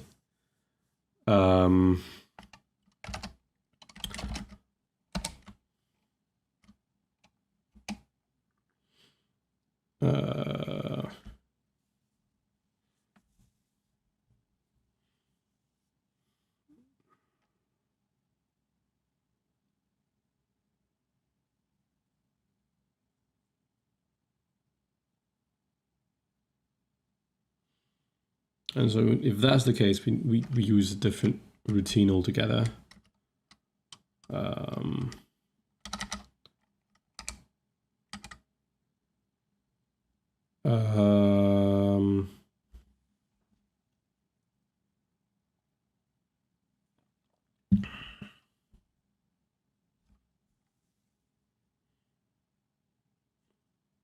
We don't really need to type right now. We just want to know whether it's there.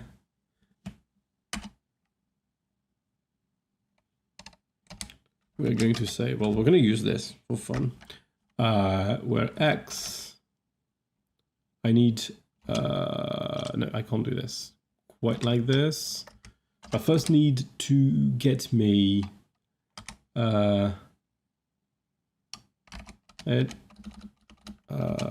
I need the do thing. Do. And I want my globals. And I can do view for this. Hash global. I should use capability to abstract over it. Right.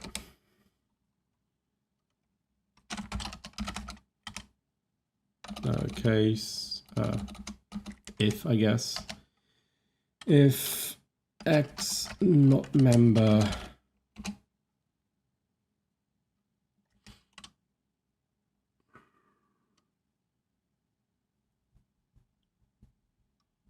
that's not going to type check. I will need to do a bit of composey thingy to do that. Probably, I'm not sure. Is not a member of globals, then you can do this.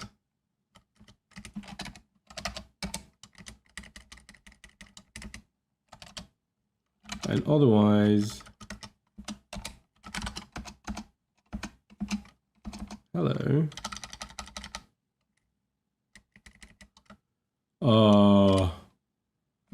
It's just that the latency access to the reader is just very intentional. So you know exactly how it's implemented.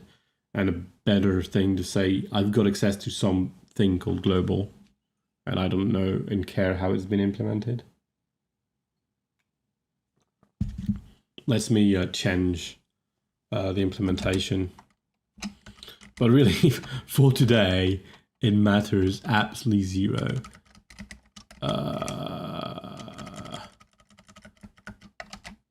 Is that because it's not indented enough?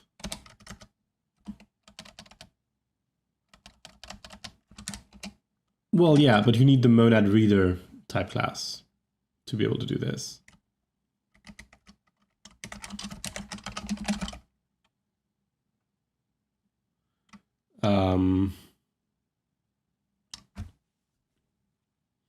And that's what I like to avoid. You need a monad reader with a given type that happens to be to have a bunch of lenses. It's just annoying.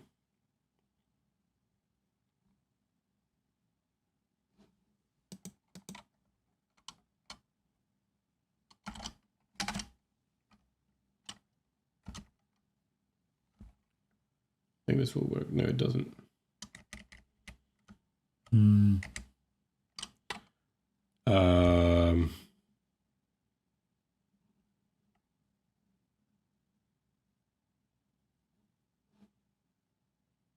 What? What? Sorry. I'm not in the right monad. What is happening? No, it's correct. I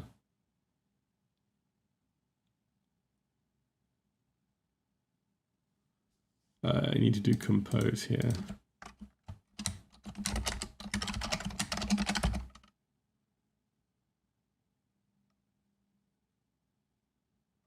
No.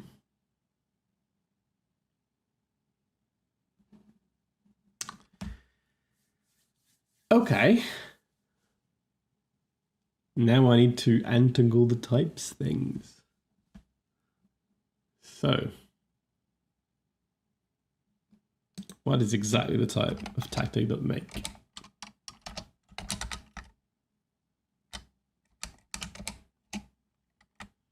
Control F, goal, compose.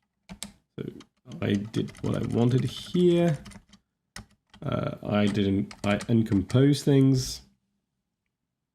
So now I have here, I have access to the monad.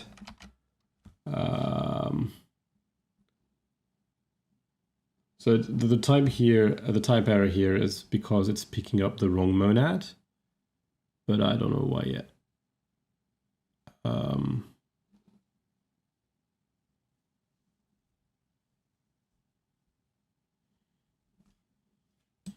So let me double check. We just did lambda k, lambda g. We have something, we need to provide something with type compose m, yada yada, which we do here, by the way.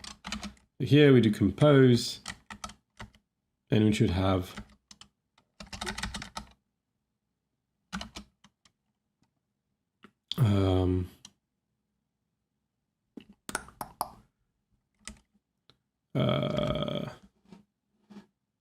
yeah, what's the type of compose? Right.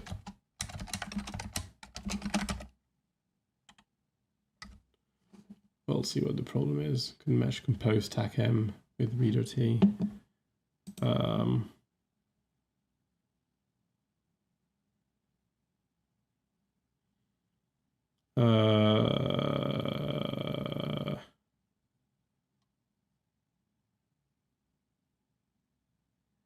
Yes.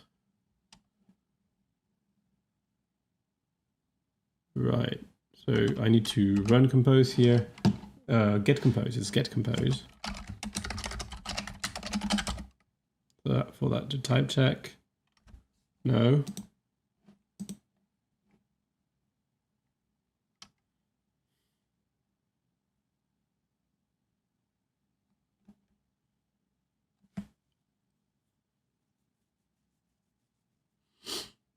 Explain type, reality proof, and of theorem, expel type compose. So that is yes.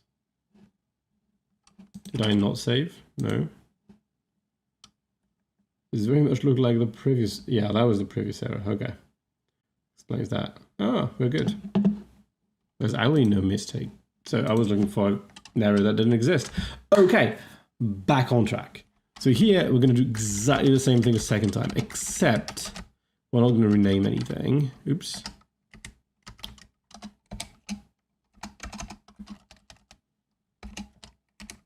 Okay. So we don't need this. We don't need. Actually, we want x void free virus goals plus all the globals as well. So actually, I want to avoid all the globals all the time. Something that I might have forgotten somewhere else. Let me mark to do, because there's going to be a bug sometime. To do void is generally used in a context where there are globals that we need to avoid too. Let's try this. Maybe make a, and here is a place where that would be very useful, an abstraction of this with a monadic void. Monadic void possibly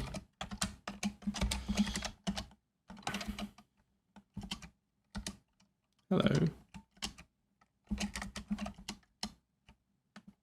I'm pressing the wrong button. Okay.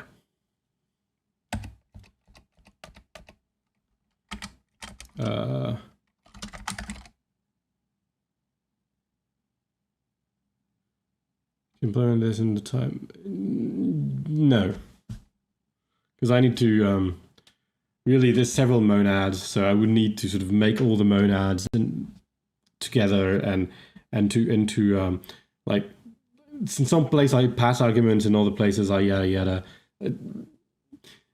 It points to a refactoring that needs to happen.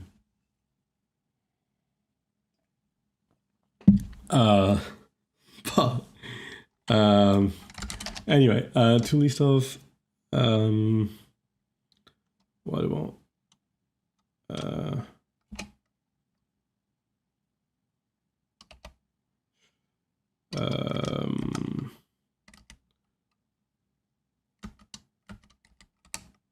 what exactly do I want? No, I just want keys. Map.keys of globals. I remove this, but I put x prime here, and I remove this. I put x prime here, and I remove. That was wrong. So I said concal. So what is the point of substituting here? And P, this is for all P, so I don't need to do this here, but here I want to substitute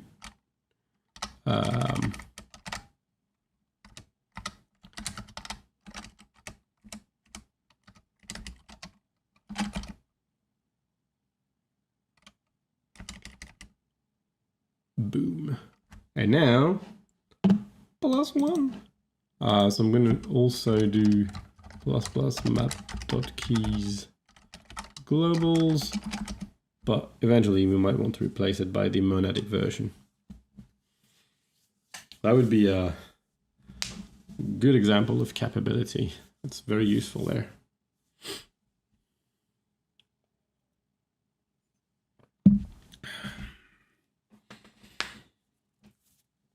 Okie dokie.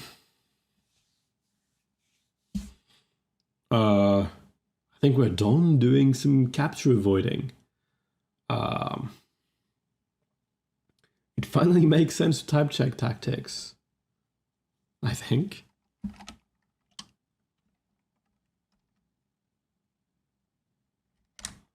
Yeah.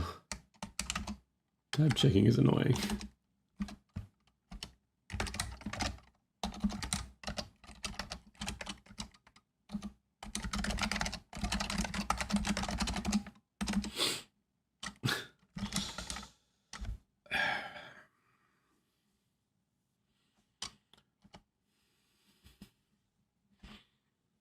Yeah, see, it's really easy. There's not only type checking here. There's a couple of things that do type check, and there are that sort of naturally happen in slightly different monads.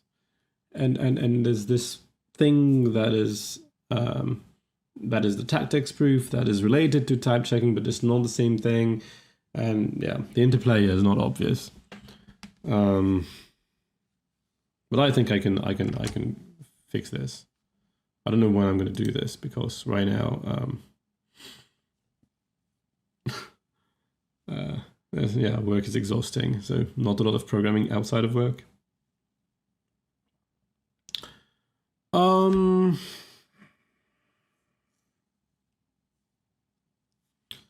how do we drive the next bit?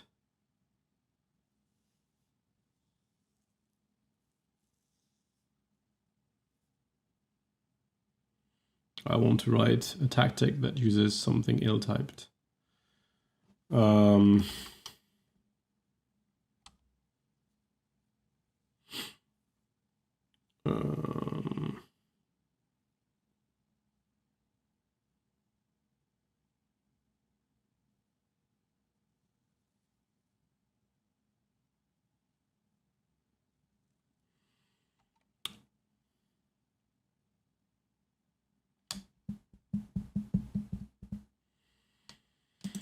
Don't need this anymore.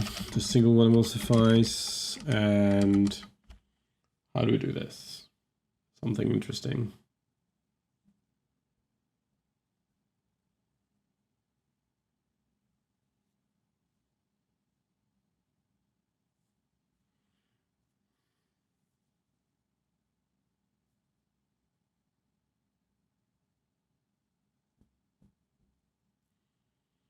Hmm.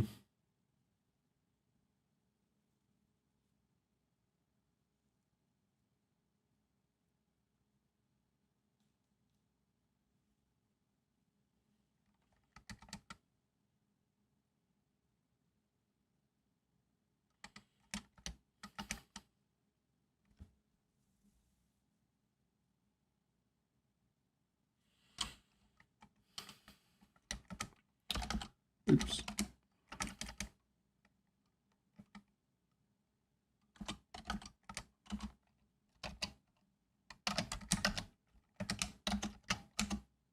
Okay.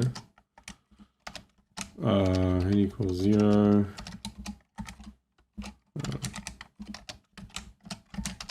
To itself.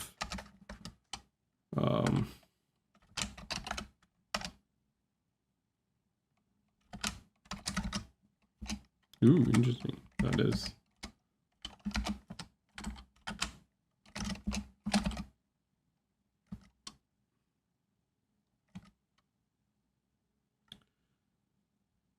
There's no quotient types yet. There will be when I'm not scared of them anymore.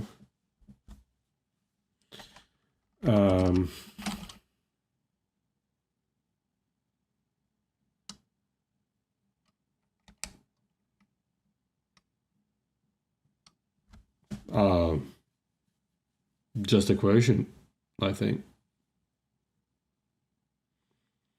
So it kind of needs a way to define relations, which I don't have right now. So it's something around there. I was going to illustrate it with Galbert connections because it's a nice bit of proof where you need relations as some order theory.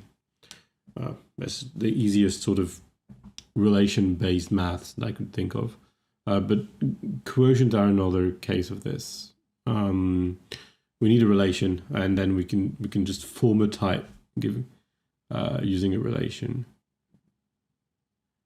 I guess we could do that completely syntactically using a formula, just like the subsets.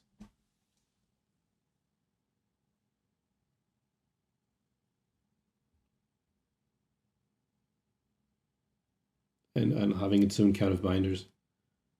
There will be a specific type constructor for quotients, yeah. And what will happen is that, so currently a type is basically the composition of an intrinsic type and a membership predicate. It can be a bit like it needs some work to extract, but you can always do this, and like we do it. And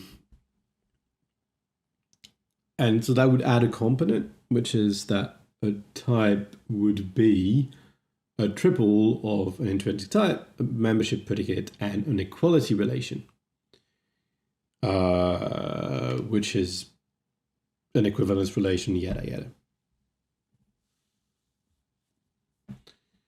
There's two choices. Either we require quotients to take an equivalence relation as an argument, or they're implicitly quotients by the transitive and symmetric closure, or reflexive transitive and symmetric closure of the relation. I haven't decided yet. Both are possibilities. And then when you define a function from a type to another type, then one of the properties that is part of its membership predicate will be it preserves equality at that type, at those types. Right? It transports equality to equality. So that's the easy part. The hard part is, do I want to have a type attached to every equal symbol in my functions? Not in my function, in my proposition. So every time I write 1 equals 2, I need to specify, is it as a nat or is it as z over 2z? In one case it's true, the other is false. Or do I want to have some way to make it more intrinsic? And I don't know. And the thing is, having typed equality would make congruence closure, which proves equality for me, quite a bit more harder. Yeah, more harder. That's how harder it is. Yeah. Anyway, and because of all these questions, I am not too impatient of implementing this. But yeah, that's the way we're going to define them. And because I say topos theory all the time, but my mind is wired on quasi-topos theory, where equivalent classes are not a definition that you can use to make quotient.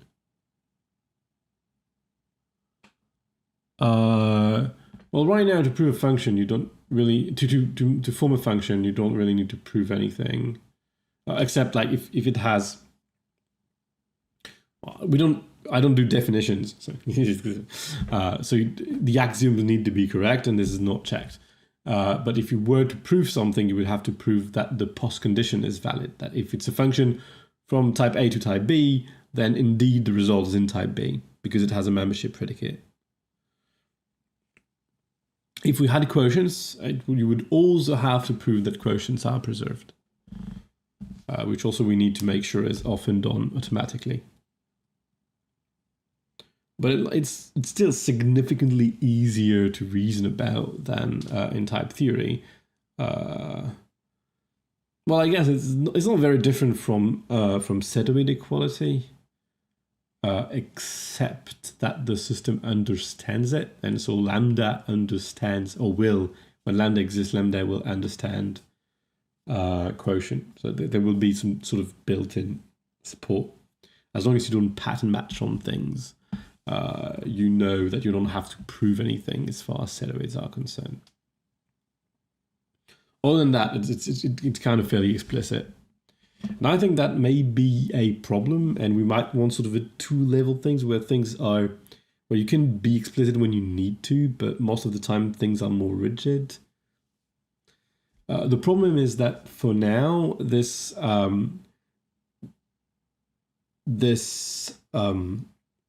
separation between intrinsic type and membership predicate is actually used, or will actually be, is actually the mechanism that I intend to use for dependent type reasoning. So, like during the summer, we'll get to the point where we do lists of a given size and we do proofs about that. That's going to come pretty quickly. And when we do that, then we'll use the fact that when you have a list of a given size, it's also a list of any other size that has this that is equal. Like you have n plus p and p plus n, and these are twice the same type. And preserving that possibility to cast between types like this without having this full freedom of considering that a term is in several types or an arbitrary number of types, as long as you prove that it belongs to it, looks very difficult. So I'm going to be quite prudent with all this. That is the main difficulty in a way. When we get quotients and quotients make sense, if we manage to get there, it's very likely that I am satisfied with the design and go on with it for peppermint. T.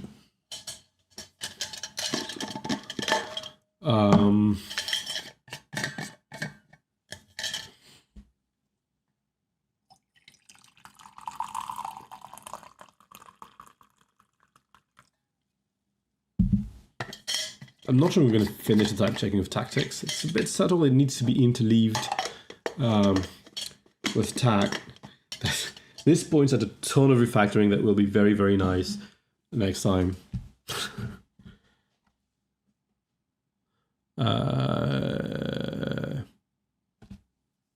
Yes, they would have the same representation. They have the same sort of, and it's just, yeah. So you have an underlying type that is the same between these two types, and the membership predicate is different. So terms that are candidate to belong to both of these things are the same, and you can prove it. It's well formed to ask whether they belong to this type for the same terms, but not all terms. That's the idea. That's how refinement types work. But generally, refinement types are all about automatic proofs and like programming and not interactive things. So using refinement types in an interactive setting to do mathy looking things is sort of what I'm looking for, while possibly retaining the ability of having things like reflexive tactics. Why not?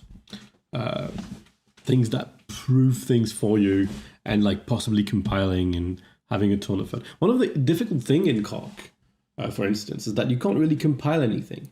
Like you have two pattern matching that sort of interact. You may want to commute them. Besides the fact that it is not necessarily well typed, and that's a complication, but ignoring this, it is not something you can do, because if you do any sort of optimization on your terms, then when you normalize them, you won't recognize the result.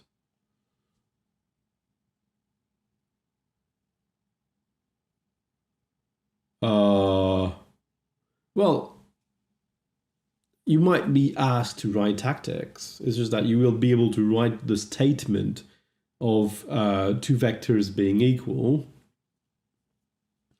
or you can write vector concatenation, like you would write list concatenation, basically, or you would probably just write list concatenation, and without tactics in them, and then you just be asked to prove things. And if the system is automated enough, then maybe it's going to prove it for you. But yeah, that's the idea. So the term bits, the things that we're manipulating, the mathematical objects, are tactics free, if you want. They don't contain proof, and proofs are always on the side. I wanted to make an interesting remark. It may not be interesting anymore. At least I forgot what it was.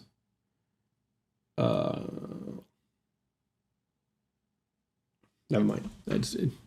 Yeah, you can compile, for instance. It's one of the things you can do. But that's, yeah. There's no. The point is, we're not going to do any normalization. Oh yeah, what I wanted to say is that we're going to treat all of the mathematical objects as first order. We won't care about anything that is like higher order unification. And so when we unify first order, and we can replace terms by their equal things. So we just have equality proofs, and we don't have actual computations in type. We might be able to consider some kind of pattern unification, but I don't even see how this would come up. Pattern unification tends to like let you reorder the arguments of things. So it's sometimes useful, but I might not even get there.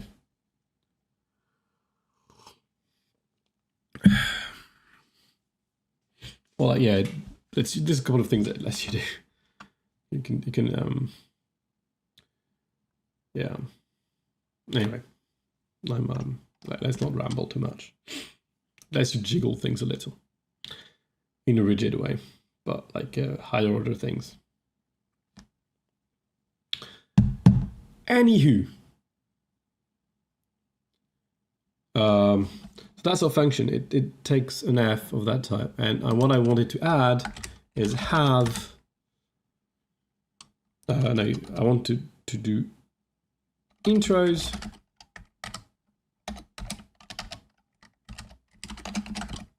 That should work. You should have an f in the context now. Exactly. Yeah. Here is the f in the context. That's what we want. And we want to do have f of 0. No, f of 1 equals 0.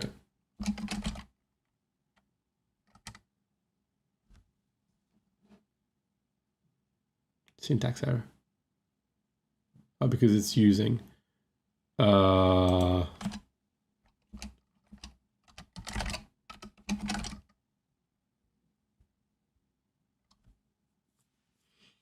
fair enough.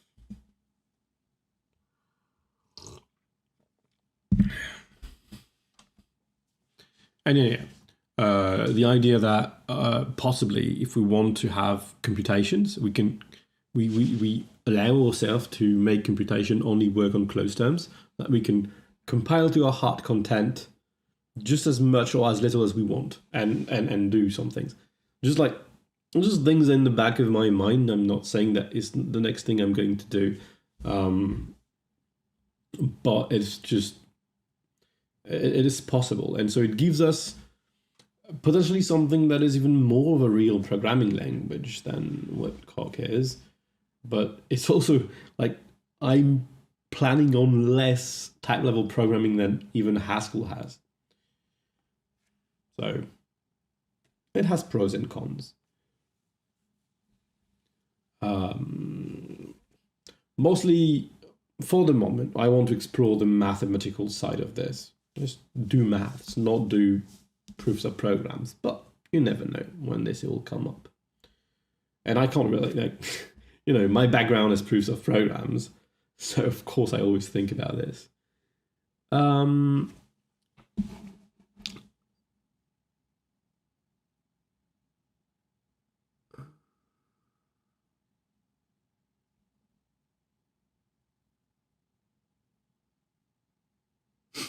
Whatever happened? I need a syntax for comments as well. So oops, had one proof and it's just this: x equals 0 implies f of x equals 0. Why is there this at all, actually?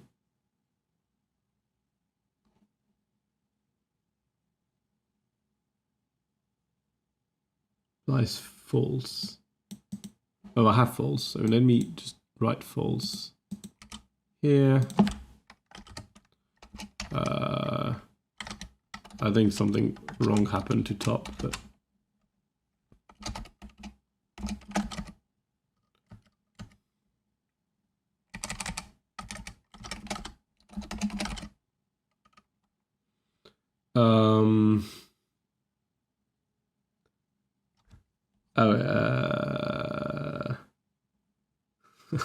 what?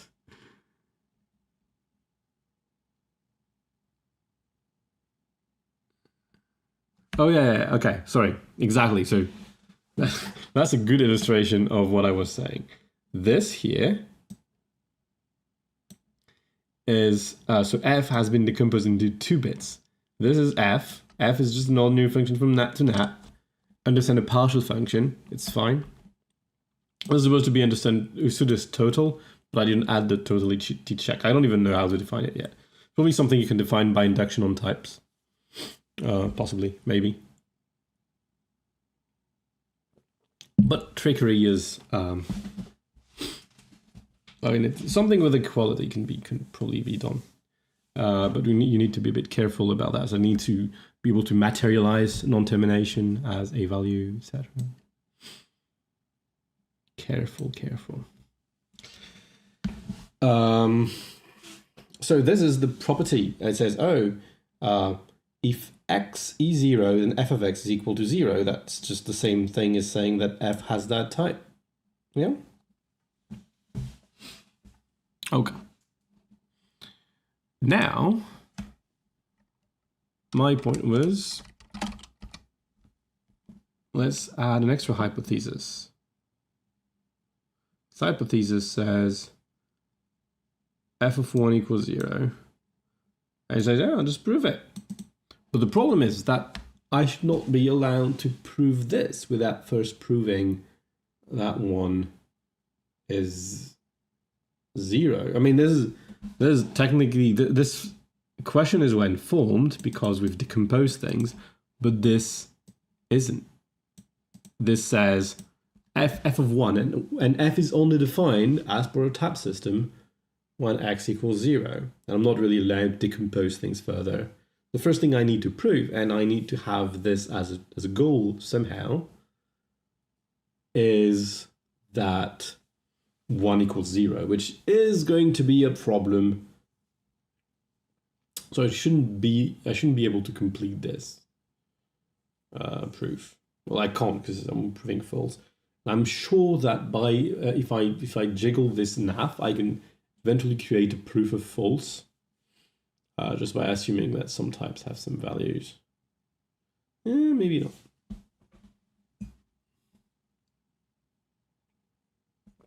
I think I can sort of claim that some things have.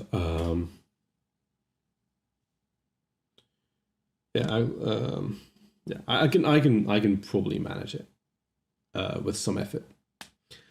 Which I'm not going to put. Just enough of a counterexample. It's something that we don't want to work. So how do we do this now? That's the hard bit. Type check proposition requires an renv.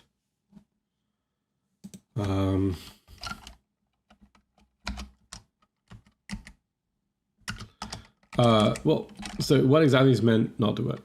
Yeah, exactly. Oh, interesting. If you apply f to 1, you're at least supposed to have a question, is 1 equal to 0? It's part of the deal.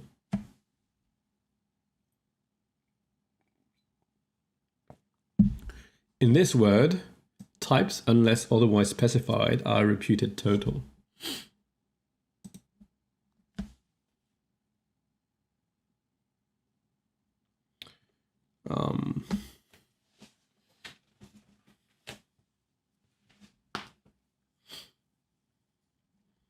Kind of wondering where this is going, actually. That's interesting. I don't want to have to think about totality all the time. But no.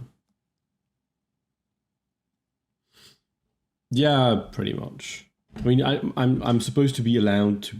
There's two ways to do this. Either I get a proof of this before anything else, and it sort of suspends all other proofs, or I just get one extra goal, which is, let's assume, like, prove me that 1 equals 0. And I think I'm going to go that way. It's always, you know, I can always add an axiom, like, suppose that that 1 equals 0, then I can prove this, and that's fine. So I think that it's going to look like this, just as if I had a cut. Prove that that 1 equals 0, and then prove whatever you need to prove for the rest of your theorem.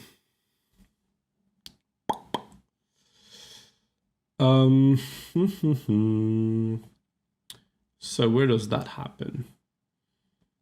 So when I create a tactic, I need there's an apply thing.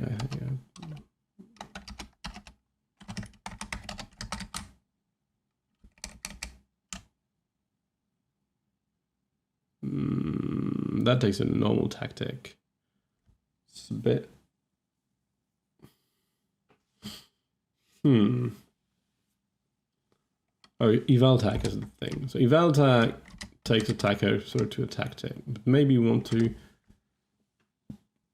do that in the type checking monad.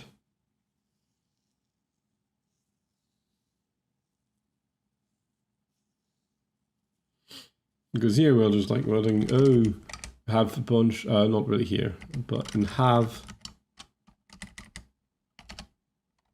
we have a proposition P here, and maybe have is supposed to have a not really time check proposition P somehow.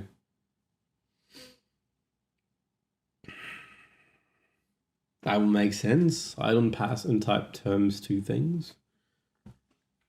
But really, it's not really a term that is type checked, more like a term that has a bunch of other things to prove.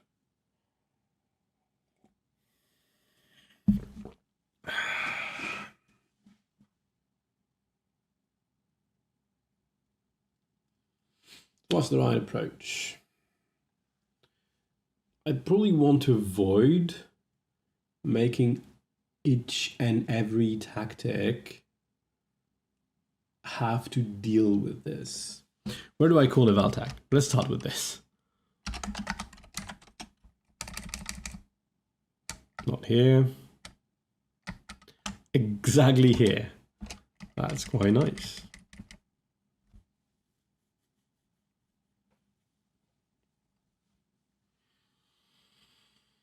So here it's already a tactic here. And that defines my new goals.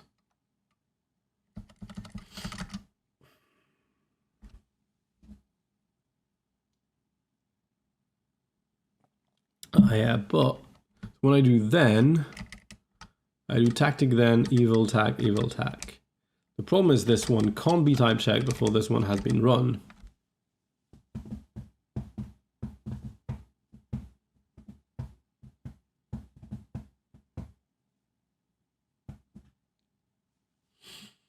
So it's not really possible to type check during eval unless I change my interpretation a tiny bit. Or what should I do? Then kind of needs to know when things are type checked, because I want the thing that no, but not really. It just doesn't want to accumulate type checking around there. I just want to prove type checking as it goes. Same as dispatch. Deal with the tactics.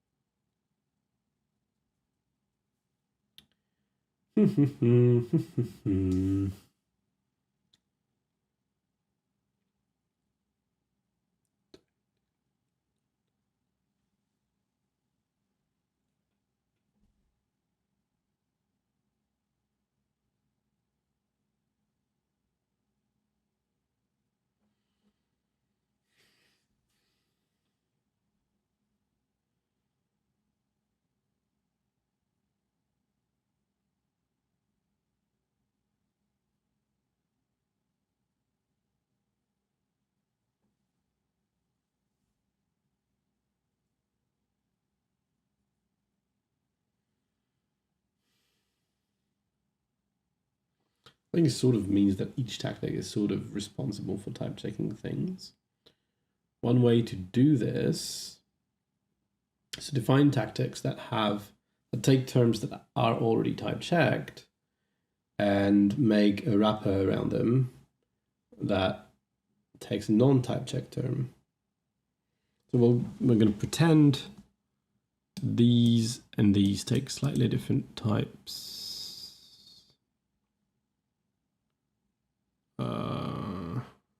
Which they might.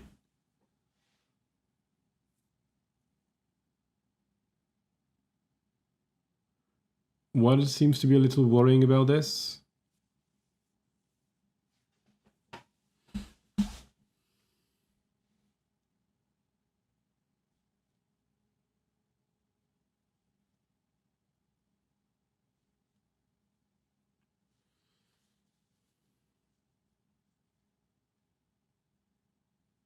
Yeah, I think I can do that.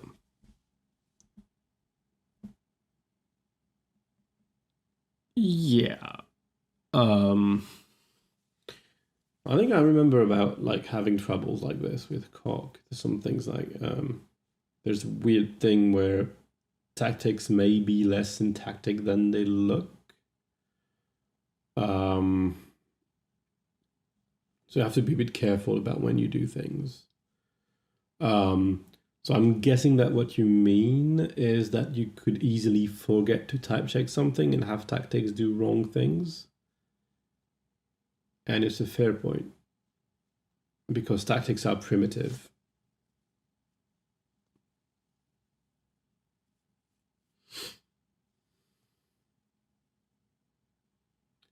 So you have to be sure.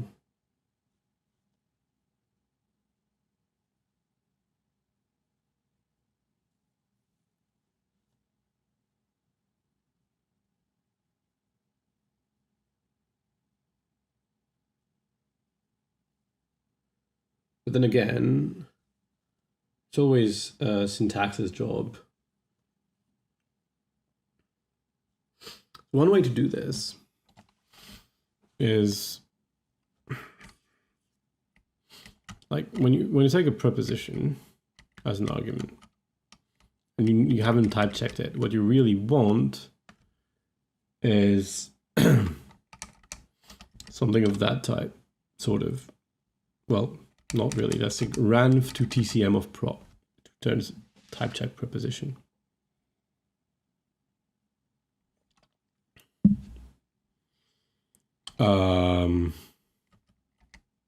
I suppose, or a preposition syntax, but you don't really want syntax. It's part of the semantics. You want to interpret that. Truth is, right now we have the same type for preposition syntax and prepositions, but that's not exactly what we want. Really, eventually, what we're going to get is we take a preposition syntax here, and we return a preposition not syntax here.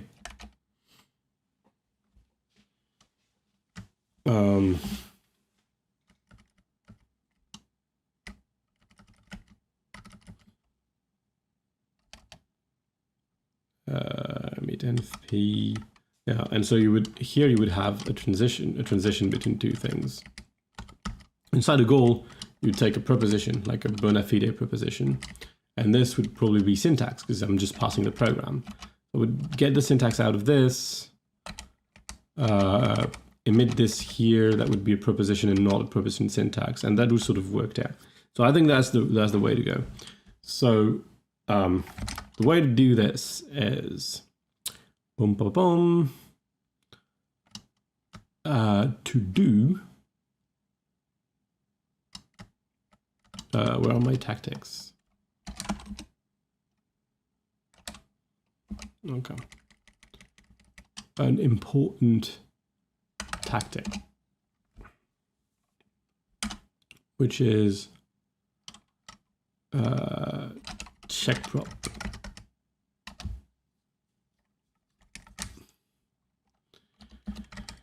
So this will take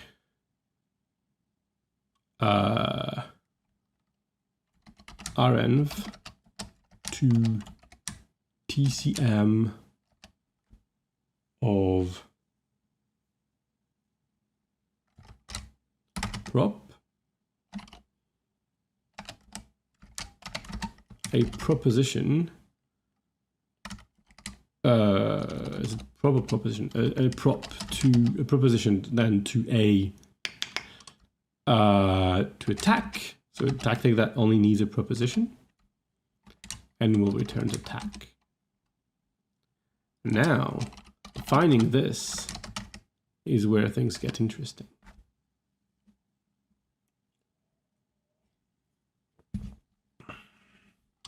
So what they seem to be advocating for me is that I should separate the syntax from the goal.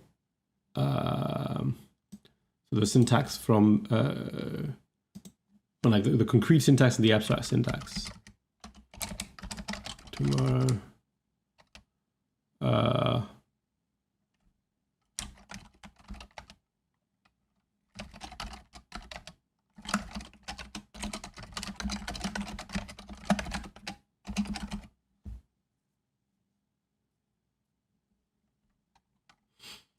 Yeah. That would be the next thing to do. It will give me a bunch of things. It will let me do a bit of syntactic sugar, which right now I can't really do because they give me different terms and I need to type it there. So I can do some desugaring immediately and also make sure that things are type checked. It can be 3 levels, but I think we'll deal with only 2. So that's my check, and that's my tack, and I'm going to be able to do that with a muck $lambda k and g 2. I am definitely going to need the monad to do this. So where are we? Ouch. Oh, yes. An arrow is missing.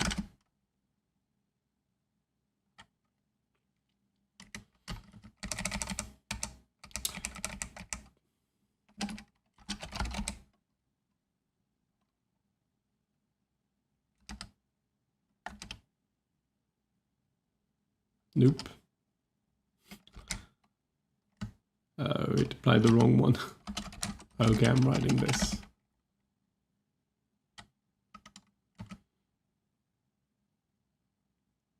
At what time do I switch to a dark theme? I work on a dark theme normally, but I have found that the light theme is way better in on stream. It just like I think the font is a bit thicker or something. It looks thicker anyway. Whereas maybe because of how the compression work, when you have white on black, the white appears extremely thin on stream. So I usually work on a dark theme, and I switch to light theme when I'm streaming or when I'm outside where I can't see anything otherwise. This is the theme, by the way, that I usually use. For some reason, it doesn't apply to the terminal on the right, but whatever. Yeah, it has fewer bold thing as well, so I guess it doesn't help reading.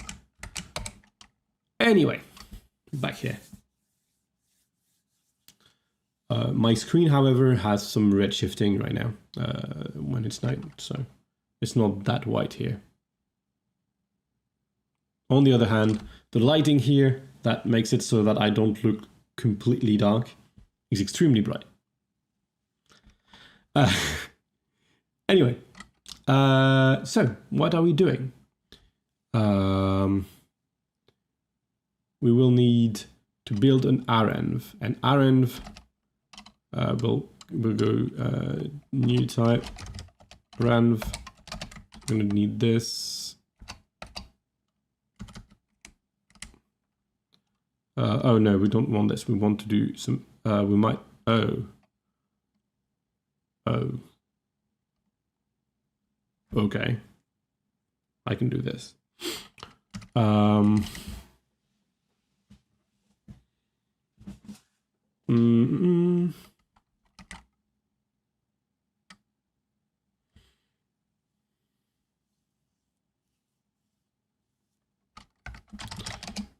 So first we need our globals. That is for sure.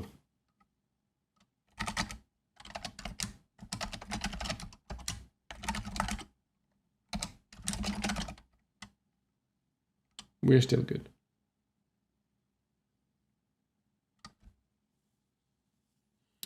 The real question is, can I run this tactic, this type checking tactic?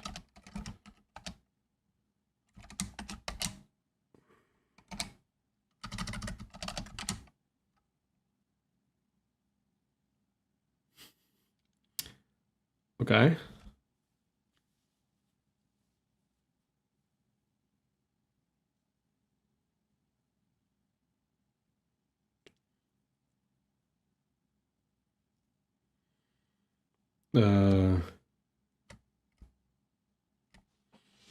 Right, I might want to run it with some things. I guess the TACM and the TACM and the TCM monads are getting closer and closer, but it's still not quite the same.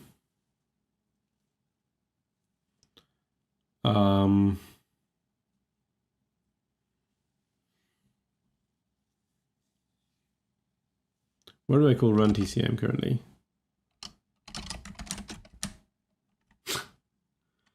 Okay, 2 places.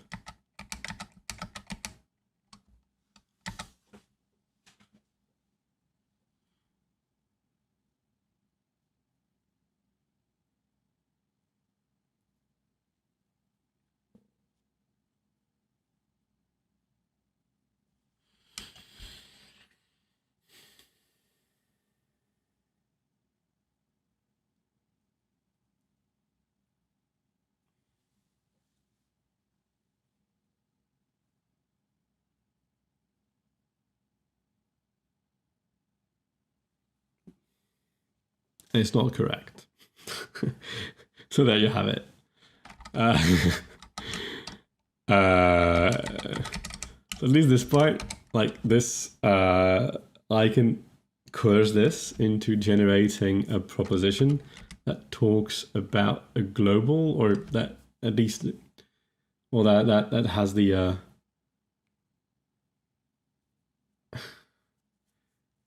well, that shadows a global anyway, which is risky. It might not be a problem.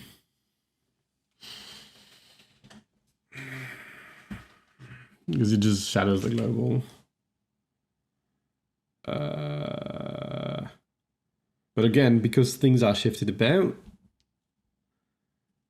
it seems to mean that I can apply something global to it. I absolutely 100% need to read this thing about Racket. I'm very excited about this idea. I don't know why it feels like I'm going to learn something. Focus. So here we can definitely use it to avoid some globals that we already know exist because we have an environment of globals. I don't know why we're doing this. Oh, same reason. We're type checking the proposition, getting goals out of it.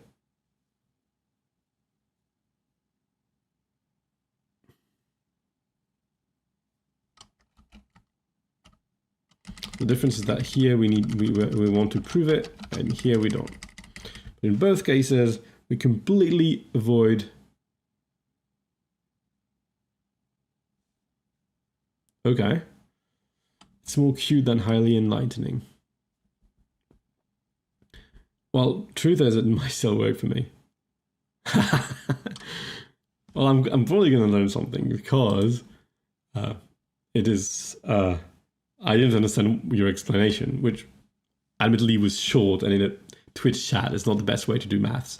But that means that it's not something that I can think of out of the tip of my head. So I'm going to learn something. That is sure. And at the very least, it's interesting. I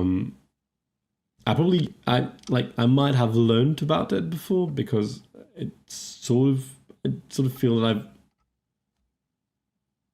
encountered something like this, but it's just like vague memory somewhere. So I basically don't know it. So I'm going to learn something, and maybe it's applicable to here. Because I'm going to split the syntax soon, I have to decide whether they will be De Bruyne or something else. I might still decide for De Bruyne because it lets me define equality easier. But maybe this is an alternative design that I want to figure out. I don't know. We'll see. But I'm easily excited. Don't worry about me. Yeah, so here, basically we're forgetting about the globals, and we're forgetting about existing theorems. If this needs a theorem, this proof. But I guess it doesn't matter too much for the theorems. That being said, it's probably better to pass them anyway. So let's go run TCM. It's weird that I call it really twice. Oh yeah, I see why. Yeah. And we're going to add some argument, which is a list of theorems. Ooh. And a list of globals.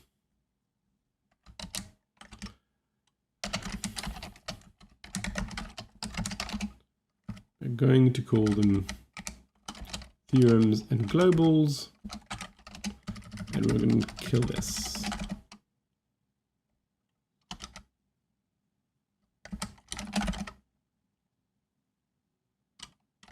Now, we need a theorem env. That would be tenv here. And we also need a bunch of globals, which we have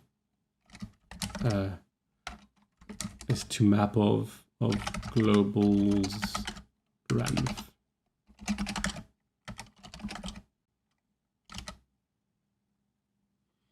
Good map, schmap of R and global renv of env. Right. Now we can copy this here and here. Boom. Okay. Now we know that environments are preserved. And when I want here to call run TCM, well, I forgot what the type of it is, but I can pass the argument that I need. Interesting. Let's see to get back here.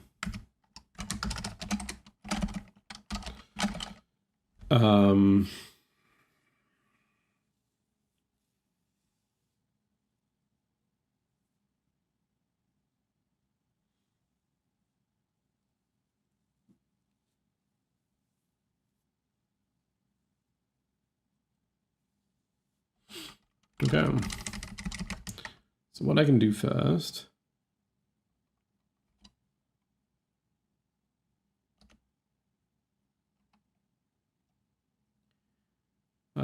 I can, oh, okay, I need to check a couple of things.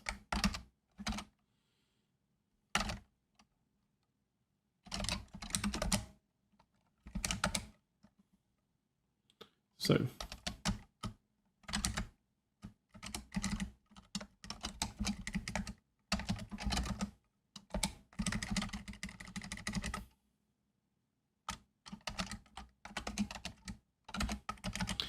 see, we're doing real business here. This is the sort of refactoring that happens when we are doing smart things, or good things.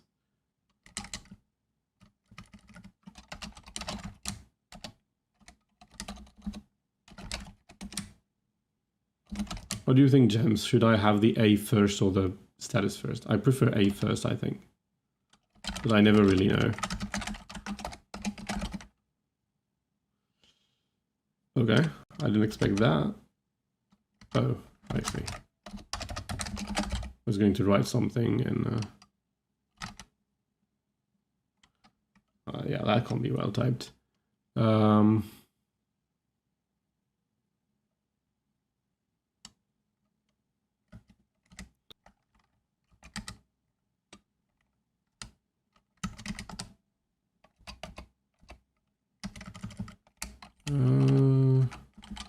Run writer.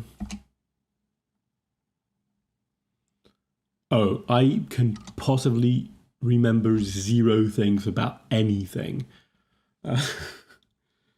And since it's so convenient, it barely takes me any time. What is try discharge? Okay, so over mapped dot to. I don't think mapped will work, but let's see. Mapped is like yeah, mapped is exactly like traverse, right? Almost. Now I need to do TCM prime. TCM prime. I should call that exec TCM. Interesting. No instance for field 2 goal.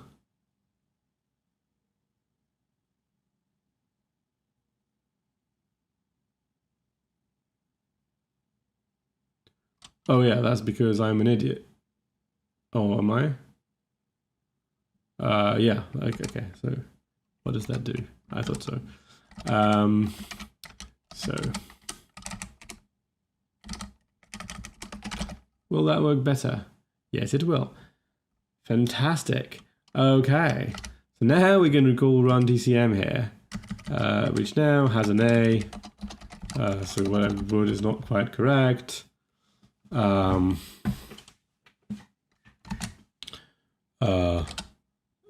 prop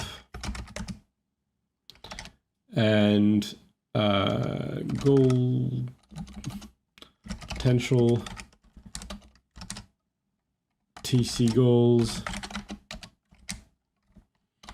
I'm going to call them proof obligations.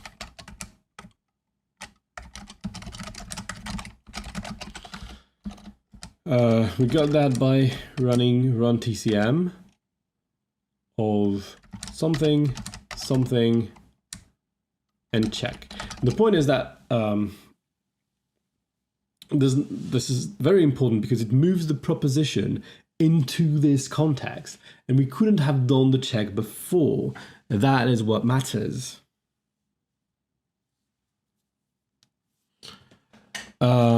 So I have 2 holes that I need to fill.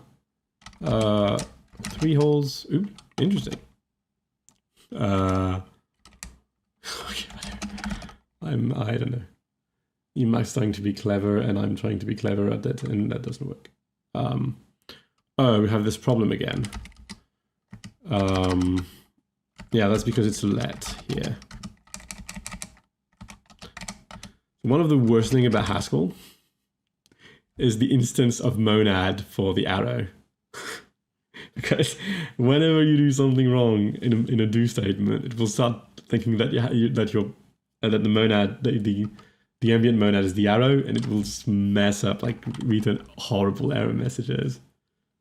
It's like, I think it was like, in retrospect, it was a mistake. Identity? Well, identity needs to be provided explicitly, so that's not a problem, is it? But the arrow, the fact that you have reader is not a problem. The fact that the arrow itself is a monad is quite problematic, I think. I need a super short break. I will be back in a minute.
Yes, I agree that it's nice sometimes, this arrow thing. It's what allows view, for instance, to be used both for a getter and that way. There's a few opportunities, occasions where it is really, really useful, and a lot where it's really, really annoying.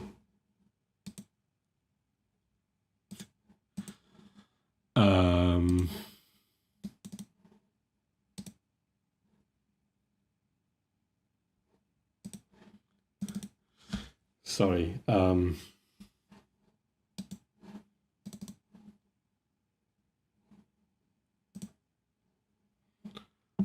it seems that I've got a few extra followers. If you're still there, comment thrashed in and let nm. Thank you very much. It's always appreciated, and it is fun to be together. And I just lost something. What did I do? I don't know what I did. Okay, I'm back. So what I want to do here is pass the theorem, and so this one I have as my theorems, right? So tnv I can pass as my hash theorems, and I have a tnv that I can pass here. I think that's correct. Okay, now I need a bunch of globals. So I just, oops. Oh, it's globals.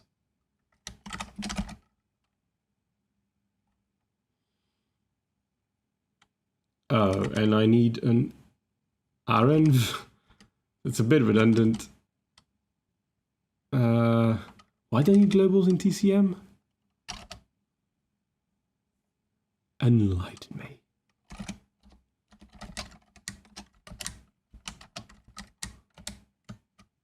No, not that one, the other one.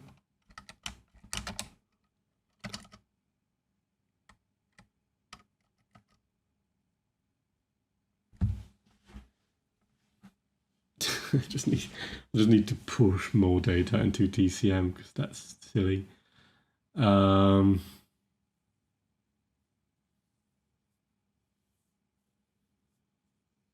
It's for the proof env because I need one to do a tactics thing. Yeah, because I'm running tactics. Yeah, that's the reason. It's not used very deeply. So I also need to make me let env equals something in check env. Is that correct? Haha, it can't find the type of this, but we know what it is.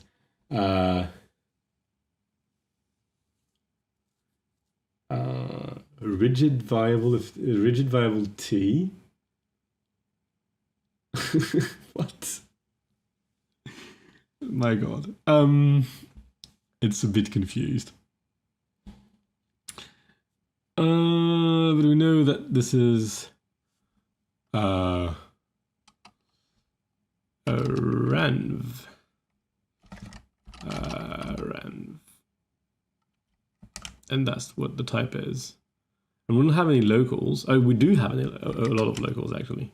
In renv, we can do empty and add locals and add globals. So what we do is we took the empty renv. We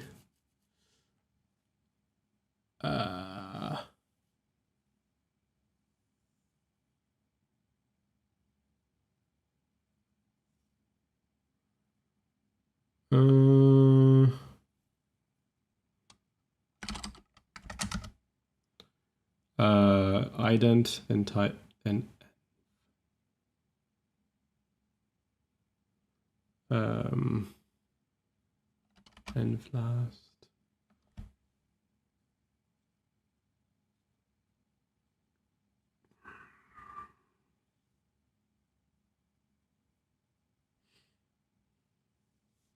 No, none of them must have the type I want anyway. So. Lambda fold L fold I with key, I guess, just for the oops. E fold L with key. So add global. Then I need my environment. That's E, and my map is globals. It's not the final thing, but that's map dot.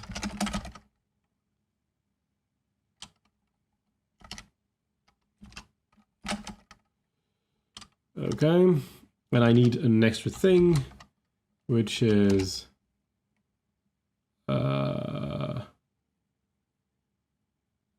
I need my bound variables in G.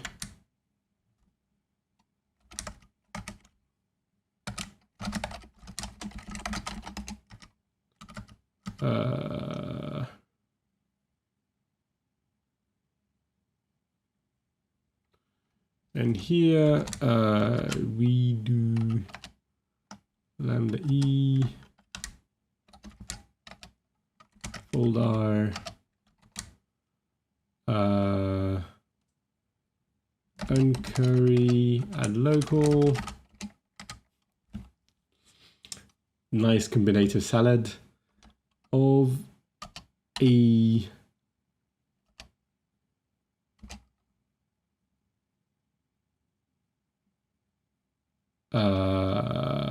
and of bound variables.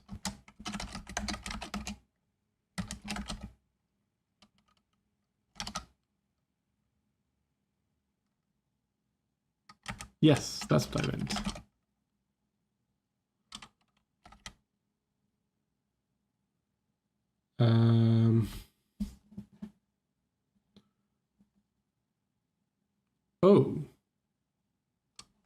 Oh, that's an interesting problem.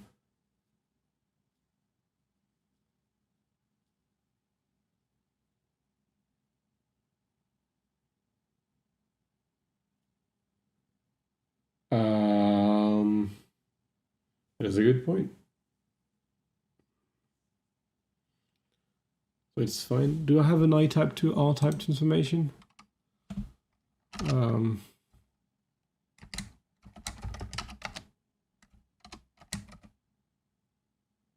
I've got that one. I don't have the other one.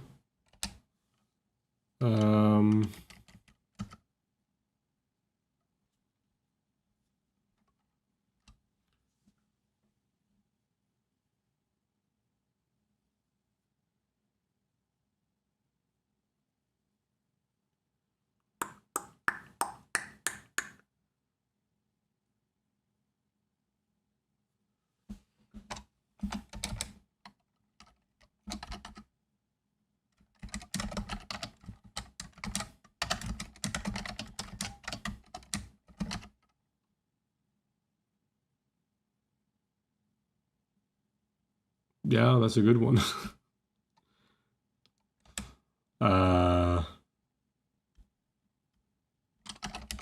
Let's do that for now. We'll see later if we want something better. I know actually it doesn't work because T is an R type as well. So never mind. Just gonna do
yay.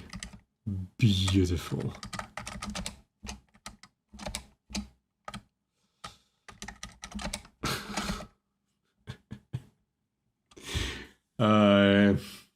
I'm gonna have to reread this at some point.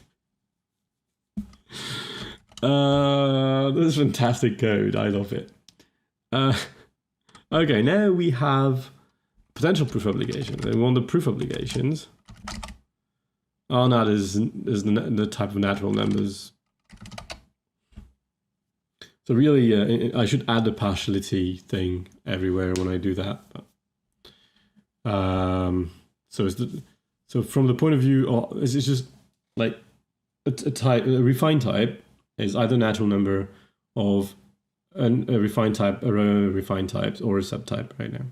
Whereas an intrinsic type is really a subset of this. Well, it is, yeah. It more really is that. The thing is just that there's more structure to R type, so it doesn't.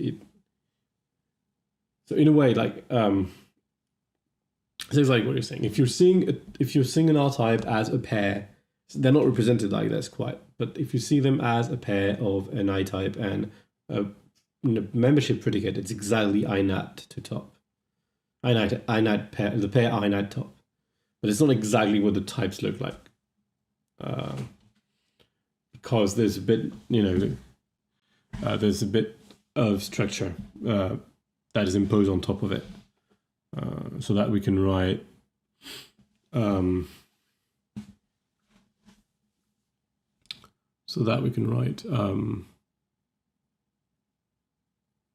monstrous quasi quote. Do you mean there's two of these quasi quote thing? The one that defines syntax is this one. It's not that big and it's not like Moses. And so you can see that depending if you're like, the syntax of R type is just the syntax of I type, but plus sub right now. But it's like, it's recursive. So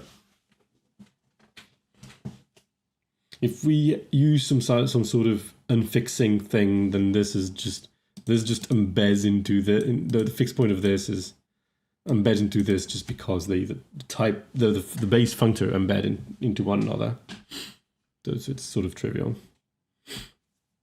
And then when you have a function,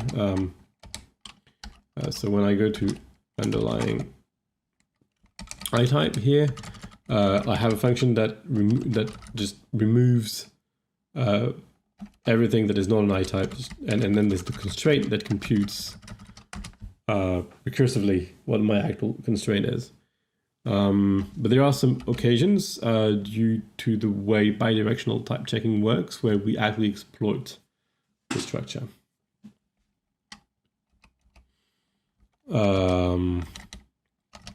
Yeah, so proof obligation, I'm going to get it's let as well. Yeah.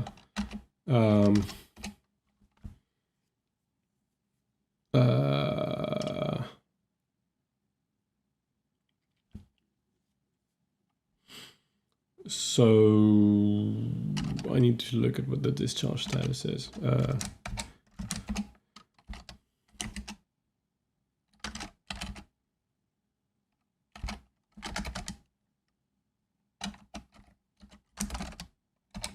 Is this charter open?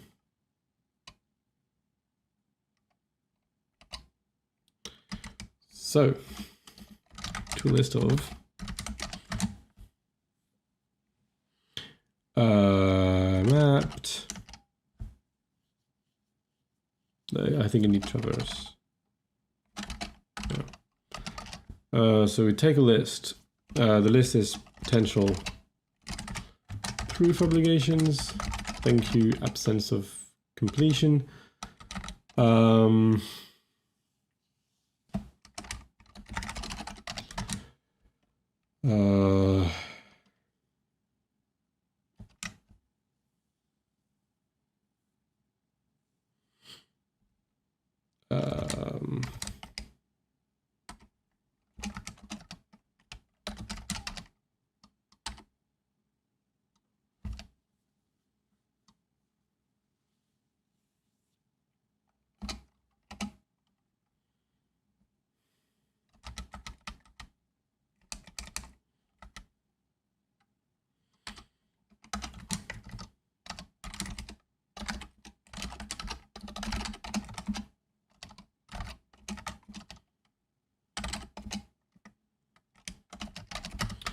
Let's continue the overuse of Haskell weird idioms.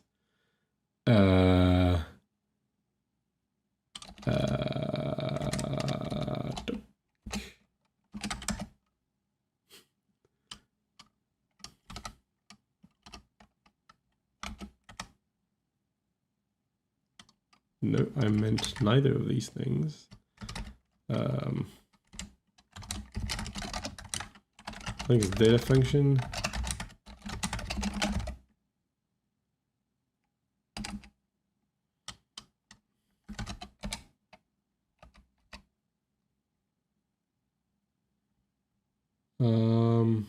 Could not match.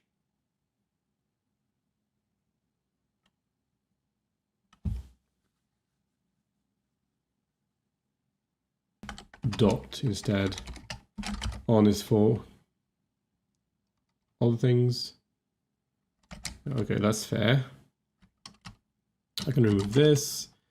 Data. Discharge status. Deriving EQ.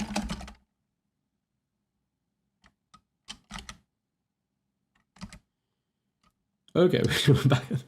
We have a bunch of proof obligations. Now,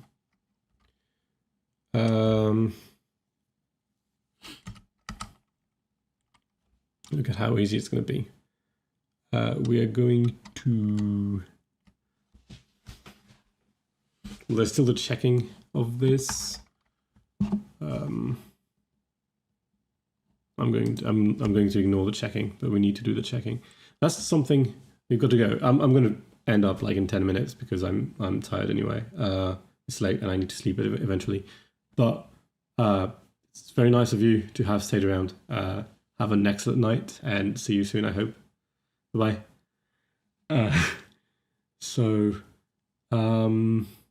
Yeah, I'm going to forego to do check subproofs.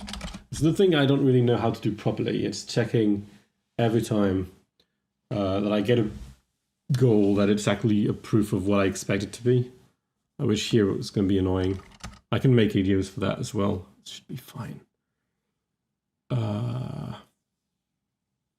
Maybe you can wrap K and force it to check that it's what I hope.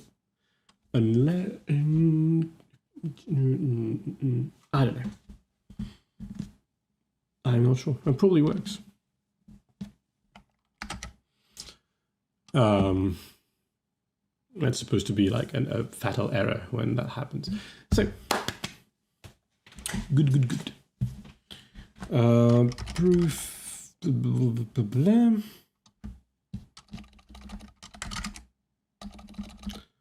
what I want to do is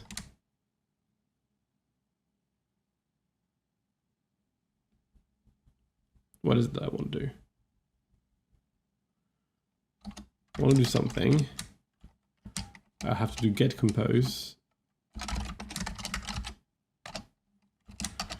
If something applied to, I've got a list of these. So do traverse K. An S would be helpful here. The natural S. Proof obligations. And I also traverse. I also call. I've got a tactic now. I can call tac of the prop.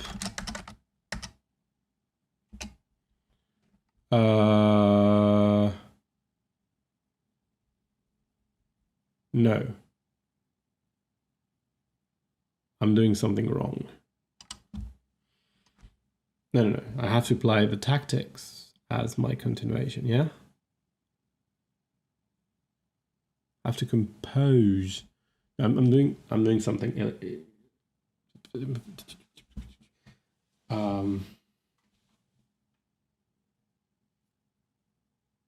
No, that's right. That's my continuation. So tactics, there's a function to run tactics. That's a val. So tactic, not a val, tac on the prop and G. We're getting there.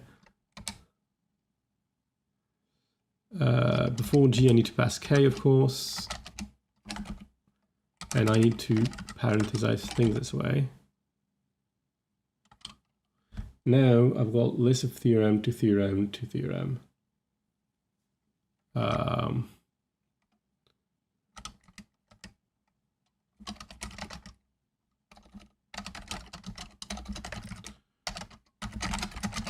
I'm just going to add a check.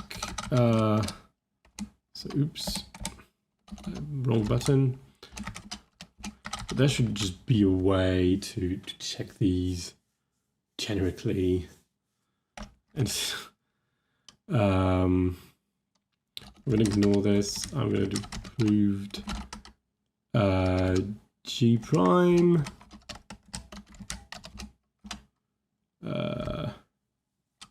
Ensure G equals G prime. Proved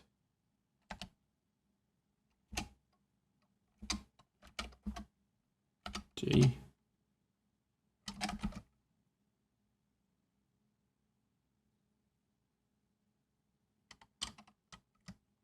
It's not ensure. How do I call that? I've used it before. Enforce and something. Hello. Ensuring.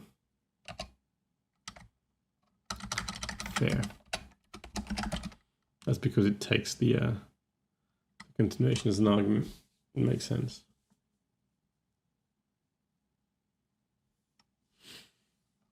I guess to check the subproofs, I just need to map to folder ensuring. So, well, sort of.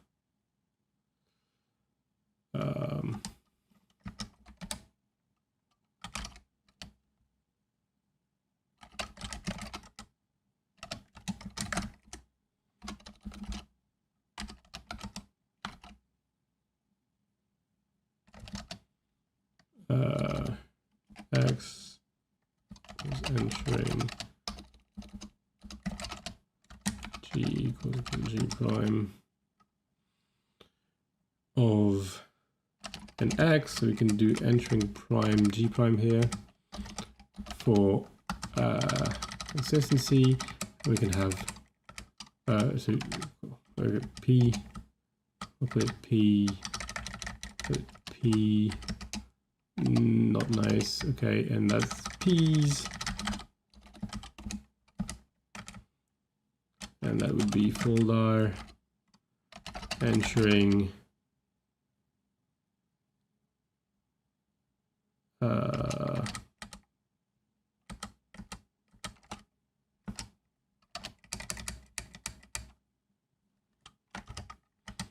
so list last.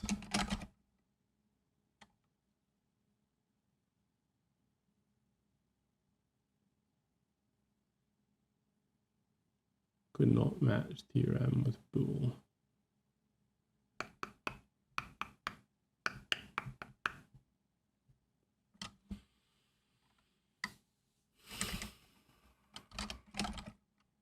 I would forego it, but it works except that this doesn't.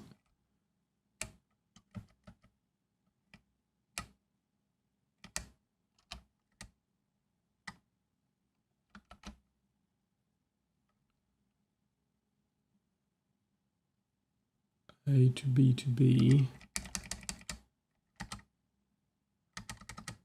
yeah, and B as a theorem. Oh, sorry. No.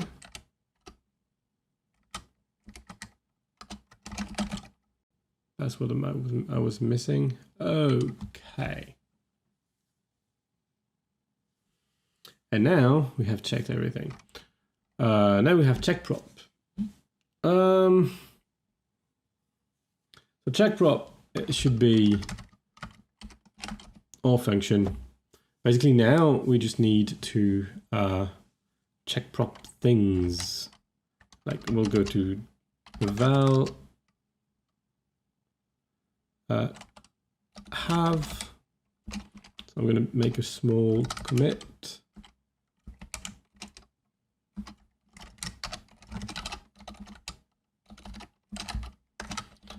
chain of the tactic.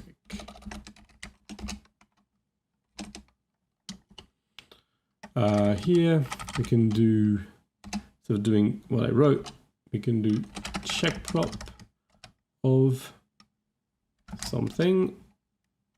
The dollar is fine, and the p prime to have p prime. Yeah, and we just need one of these, and we get this by doing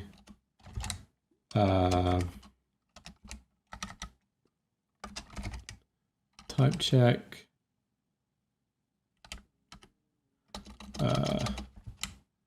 and the p prime as well. No, not lambda p prime.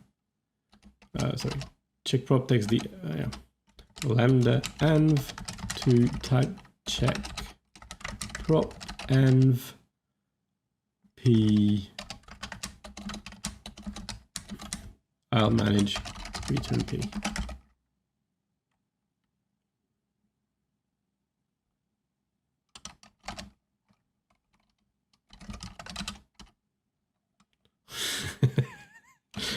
Okay. That should not work now. Okay. Just for fun. Now, that is not elegant, but we can refactor it later. The point is, we can do this for t-have, and now it doesn't work. No! Why doesn't it work? Wait, I have two things. Do I have 1 equals 0? No.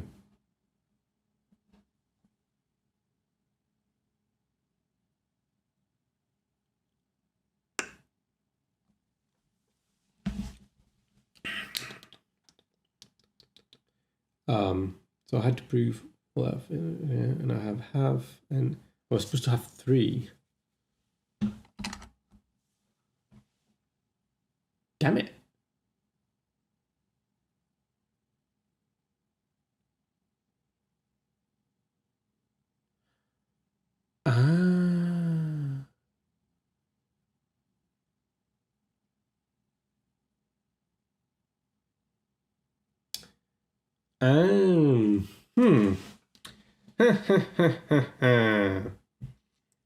Right, because the F is what it is, right?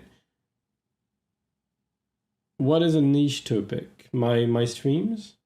They definitely are. I mean, there's a few hundred people in the world that might be interested, maybe thousands. That's not that many.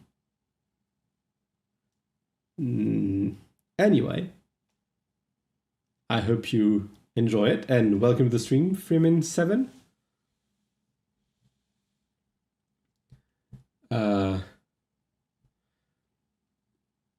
Yeah.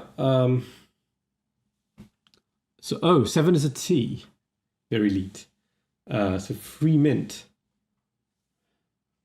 Nice to meet you. Yeah, I suppose it is a niche topic, really. Like, all joke aside.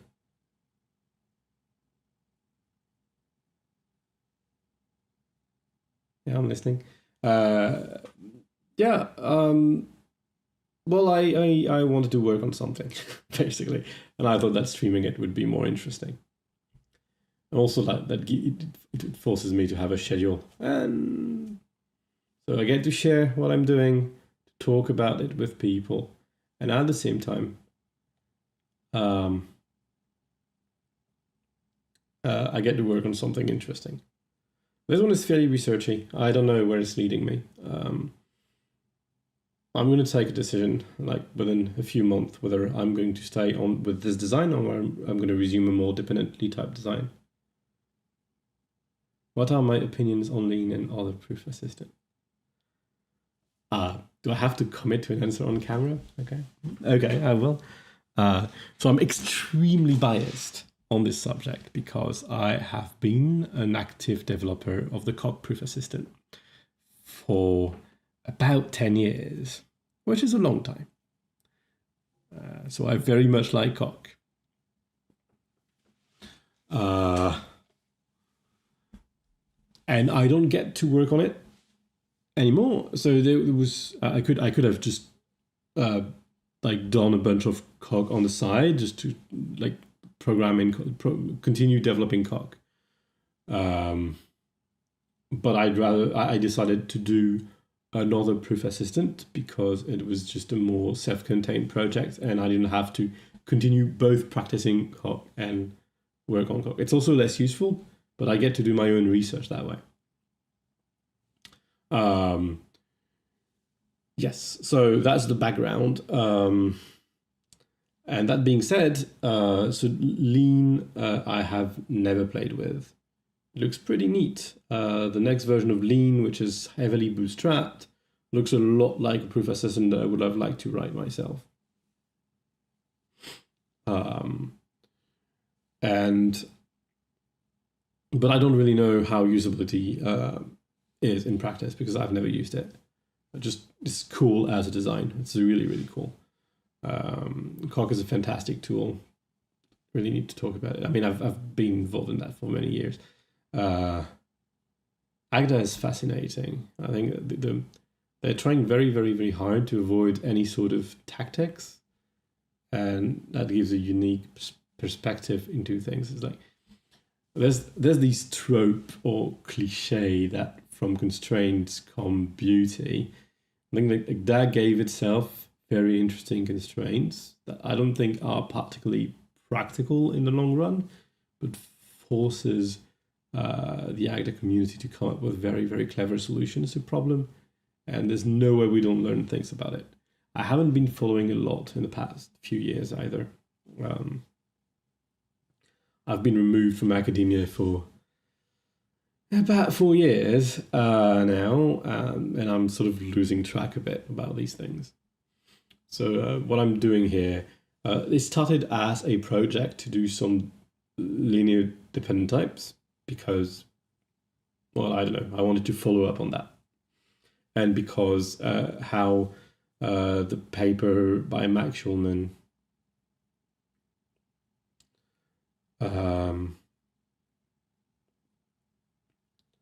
was the paper by Mike Schulman about how constructive mathematics can be modeled in linear logic, was very interesting to me. And so it sort of started this way. But I wanted to do a dependent type theory normally, and then I got sidetracked and thought, yeah, there might be other ways. And hence this experiment. That doesn't have linear logic at all yet. Oh, you're a mathematician. Okay. So linear logic has been named after linear algebra. However, the connection is a bit tenuous. Like it's I mean, there are some formal connections between the two. But you have to be a bit careful. But it's mostly a pun. There was something in it that inspired Girard to name it linearity. The general idea is that if you take a pair of two things in functional programming, well, not in functional programming, but might be like if you take a pair of things, so that's sort of a conjunction in logic, it kind of looks like a product, like a bona fide product, like a polynomial product, and so from that point of view, you can look at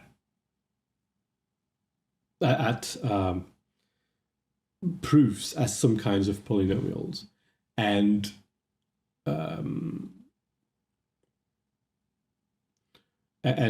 so like if you take if you say like A implies A and A, you're taking a proof of A and you using it twice. And that's a bit like the polynomial x squared. And from that point of view, linear logic introduces a type of functions that must be linear.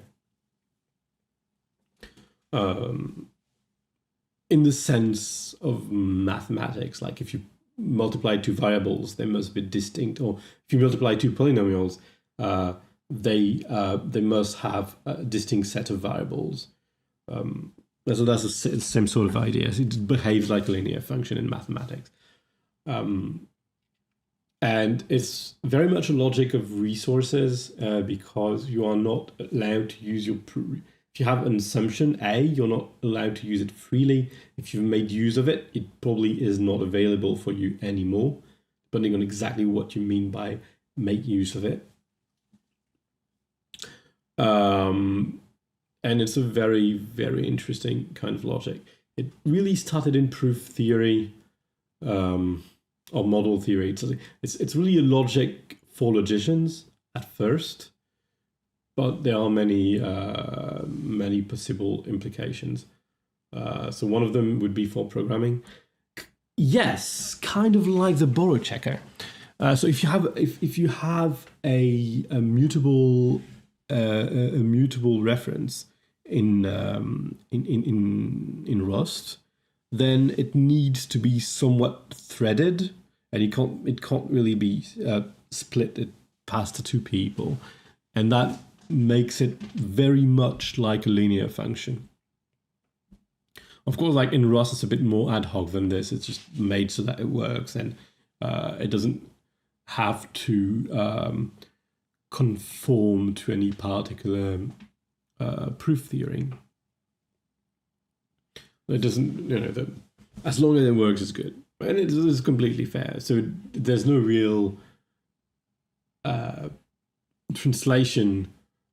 existing translation from Rust mutable references to linear logic as it would be written by a logician, but it's very, very similar in spirit.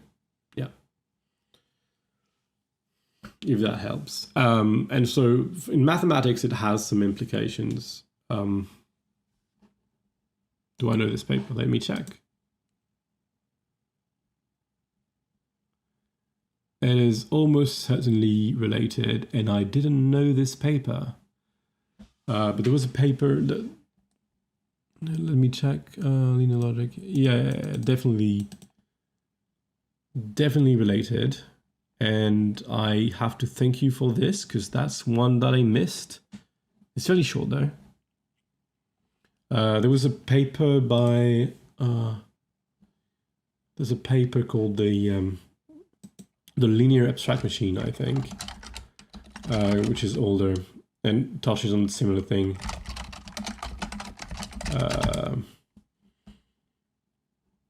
By Yves Lafont, yeah, that one. It's a bit longer if you're interested in this sort of things. So these are about the applications of linear logic to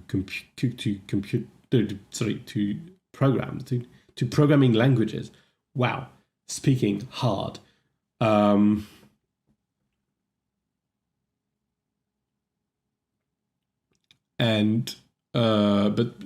there's an article by Max Schulman recently, which gives applications to mathematics, to constructive mathematics in particular, and that is what sort of made me want to make a linear proof assistant again. I wrote a paper about that in the past, but let me see if I can find this article. Maybe that's not it.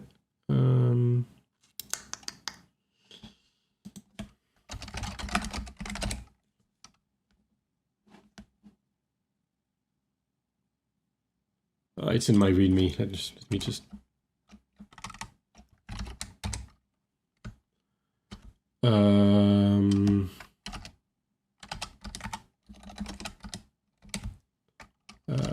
Where is it? Here it is. Oh, except I'm guessing I forgot to put the link. Yeah, of course I did. I don't know what I did, but I forgot all my... so let me check.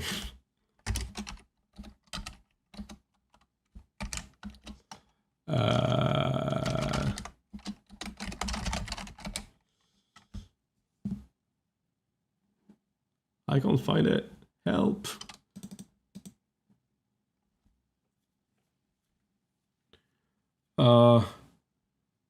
Well, we don't push that analogy too far, so I can't say. What is a multinomial? Is it different from a polynomial? I've never used that terminology.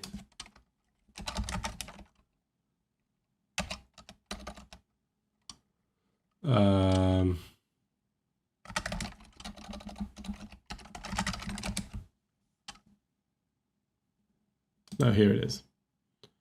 The paper I was looking for.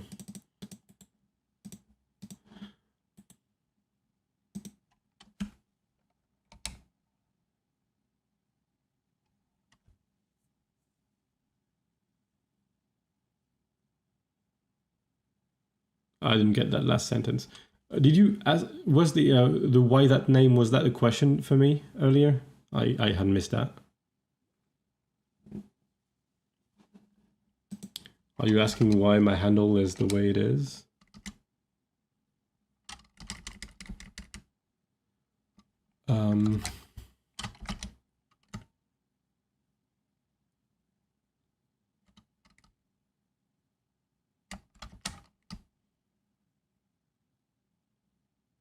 No, okay.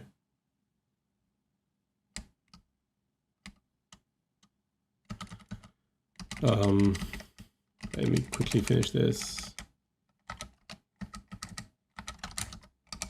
Well, it's just partial. It's not going to be everything, but have a design at least. Okay, I just call that a polynomial. Interesting that it has a different name.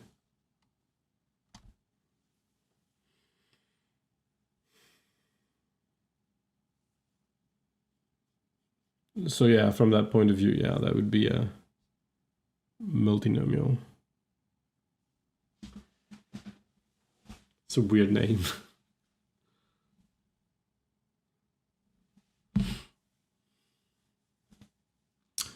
Fair enough, fair enough. Oh.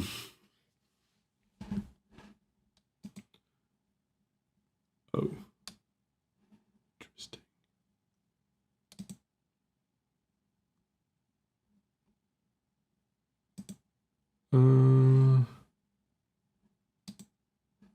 Here you are.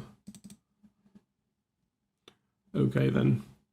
Well, I didn't plan to be up that late. It's good, it's been fun. Many conversations. That was cool.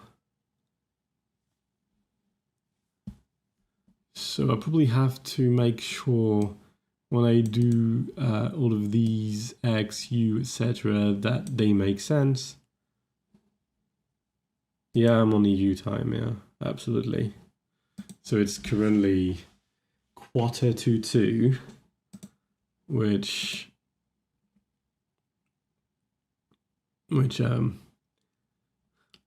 that's about time to go to bed. It's all fine. Yeah, so there's a couple of what I was doing right now is type checking propositions, which in this case we haven't been able to show works, but I'm gonna make an example later. I will probably have to make sure that all of these are well formed too. Like if I have the bunch of lems here actually exist in my global environment, and U is probably going to be a term that I need to type check, but this will be much more routine, so I can close that maybe between streams or very early next stream. So the plans. I think that next week I'm going to address this. I'm going to have two syntaxes that will let me add a bit of syntactic sugar that would give me a bit of freedom to define a couple of more things and to deal with equality of terms up to alpha equivalence more easily. So that's really what I'm going to be doing. It's not going to be interesting. There might be quite a bit of refactoring due to this. But that's going to be in 2 weeks, because next week is my... Do I have an opinion on Julia type system? I have absolutely no opinion on Julia type system. I've never used Julia ever in my life. And it's not because I don't want to, it's just the opportunity never presented itself. And yeah, so this is the end of the stream. 1 week, 2 week, whatever you want, or whenever you want, or later. German. Oh, I see. A different kind of enemy then. Okay, so welcome whenever you want to come back. Thanks a lot for everyone who followed. That was a very hectic night, and I appreciate it a lot. And until next time you come up, stay curious.